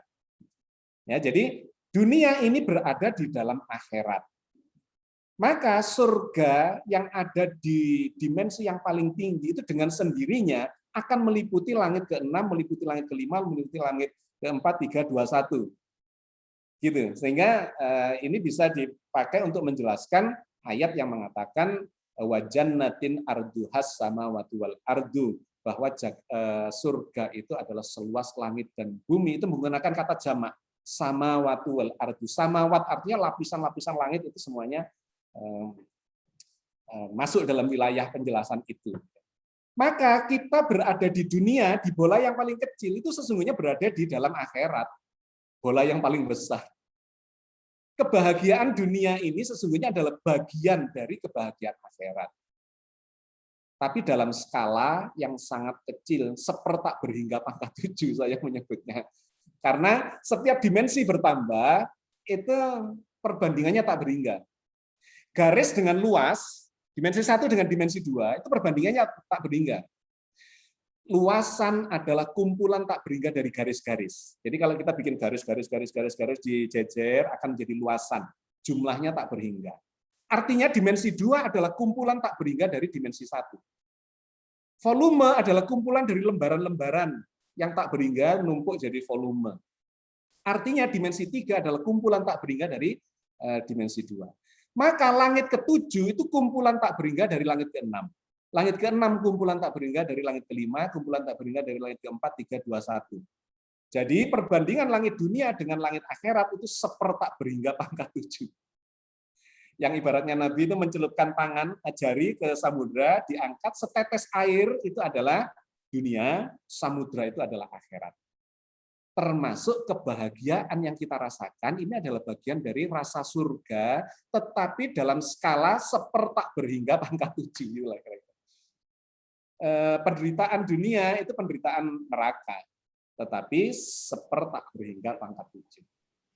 Oke ya, jadi kurang lebih begitu penjelasannya. Terus yang berikutnya lagi tentang apakah itu lahir dan batin, gitu ya. Kalau yang saya jelaskan tadi tentang perjalanan Nabi itu betul-betul perjalanan berpindah tempat yang lahiriah. Minal Masjidil Haram ilal Masjidil Aqsa, gitu ya. Dan kata abdi tadi dijelaskan oleh Pak Margono itu abdi itu menunjukkan sosok yang utuh sebagai manusia. Jadi sejauh ini saya berpendapat bahwa memang perjalanan itu adalah seutuhnya manusia dengan melalui proses yang tadi saya jelaskan itu, di-energize berubah menjadi cahaya dan kemudian kecepatannya menjadi sangat tinggi sehingga tidak ada artinya jarak Mekah Palestina. Nah, kemudian Mi'rajnya itu juga beliau hilang, mingslep tadi saya sebut, hilang dari langit dunia, masuk ke dimensi yang lebih tinggi seperti sebuah bayangan yang saya bawa masuk ke ruangan ini, ya, langit keduanya bayangan. Dia hilang dari alamnya dia, berada di sini. Jadi dalam sudut pandang saya semuanya itu terjadi secara lahiriah. Kemudian yang berikutnya lagi tentang Al-Qur'an. Ya, Al-Qur'an itu aslinya kan masih ada di Lauh Mahfuz. Jadi diceritakan oleh Al-Qur'an fi Lauhim Mahfuz. Dan Al-Qur'an itu poin pentingnya, substansinya adalah bacaan, bukan tulisan. Bacaan. Al-Qur'an itu artinya bacaan, ya. Qiraah. Maka Nabi Muhammad itu menerima bacaan itu dari malaikat Jibril. Karena itu dihafalkan. Ya, dihafalkan oleh banyak orang. Nabi langsung meminta para sahabat menghafalkan. Bukan cuma satu orang, dan itu di cross check terus oleh Nabi. Di dalam sholat setiap hari itu dibaca, ya dikhatamkan, apalagi kalau bulan Ramadan, dibaca oleh banyak orang. Sekarang ini yang hafal itu jutaan orang. Dan dimusabakohkan, ya cross check terus. Bahwa kemudian dicetak itu mengalami ada kesalahan, kurang alif, itu manusiawi. Tetapi dengan mudahnya diketahui bahwa ini kurang ini, itu kurang itu. Karena apa? Yang hafal itu. Jadi Allah membuat mekanisme menjaga keotentikan Al-Qur'an itu adalah dengan begitu banyaknya orang menghafalkan Al-Qur'an itu. Sehingga kata Allah, inna nazzalna dzikra wa inna lahu lahafizun. Allah lah yang menurunkan Al-Qur'an itu, ya, sebagai bacaan, dan Allah lah yang menjaganya sampai sekarang. Bahwa kemudian di khalifah ini, khalifah itu, di percetakannya mungkin ada penambahan harokat, ya, dan sebagainya. Itu biasa saja, tetapi bahkan sampai sekarang, ya, mungkin ada salah cetak dan sebagainya, itu manusiawi semuanya. Tetapi bacaan Al-Qur'an A sampai Z-nya ya dari dulu ya tetap itu. Sehingga terjaga keotentikannya. Ya, itu tentang Al-Qur'an. Kemudian yang kedua tentang sinyal dari luar angkasa. Sejauh yang saya baca, mungkin kapan kita bisa membuka ya data-data model apa atau data-data apa yang tertangkap itu. Apakah benar sinyal-sinyal peradaban dalam bentuk sinyal televisi, ya, sinyal radio, sinyal elektromagnetik, apakah seperti itu? Ataukah sesungguhnya sinyal-sinyal yang hanya dicurigai, ya, dan belum ada pesan apapun di situ. Karena kalau kita lihat NASA sendiri sudah mengirimkan pesawat-pesawat tanpa awak untuk melacak keberadaan peradaban di luar angkasa itu, dan sama sekali tidak ada feedback apapun, jawaban apapun dari luar angkasa. Sejauh ini angkasa itu sunyi, senyap, tidak ada sinyal-sinyal peradaban. Bahwa ada sinyal-sinyal lain yang mungkin tidak bermakna atau masih misterius dan belum bisa di kode-kodenya belum bisa dipecahkan, ya yaitu masih dalam proses yang belum menjadi bukti keberadaan adanya peradaban di luar angkasa. Ada yang tertinggal apa enggak, Pak Marius? Ya, cukup. Saya rasa pertanyaan Kang Andri juga udah terjawab. Jadi luasan surga tadi. Jadi Kang Andri mungkin rumahnya tipe 36, nggak usah takut Kang Andri. Nanti kita jadi roh, kita langsung menempati yang rumah yang luas Kang Andri. RSSSS. Baik, terima kasih. Saya rasa ini udah adzan zuhur, udah lewat 9 menit. Jadi kita tutup saja. Nanti bulan puasa kita tetap adain atau enggak, Pak Agus? Insya Allah boleh. Oh ya, baik. Terima kasih. Nanti kita informasikan lewat Instagram Kajian Naskah Kuno atau Bedah Buku. Nanti kita share di grup-grup. Oke. Terima kasih rekan-rekan yang membeli buku, bisa pesan bukin atau beli online. Buku ini ditulis 17 tahun lalu namun masih mempesona, sesuai judulnya terpesona. Baik, terima kasih.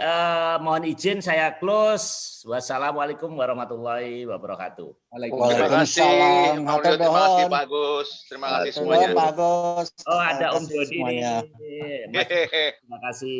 Sip. Monggo, matur nuwun. Oke, sama pamit ya. Terima kasih Mas Marius. Matur suwun Pak Arman Lani, selamat bergabung. Pak Agus, kita sering pernah ketemu di Barito, Pak Agus. Oh. Baik. Makasih rekan-rekan, mohon izin close.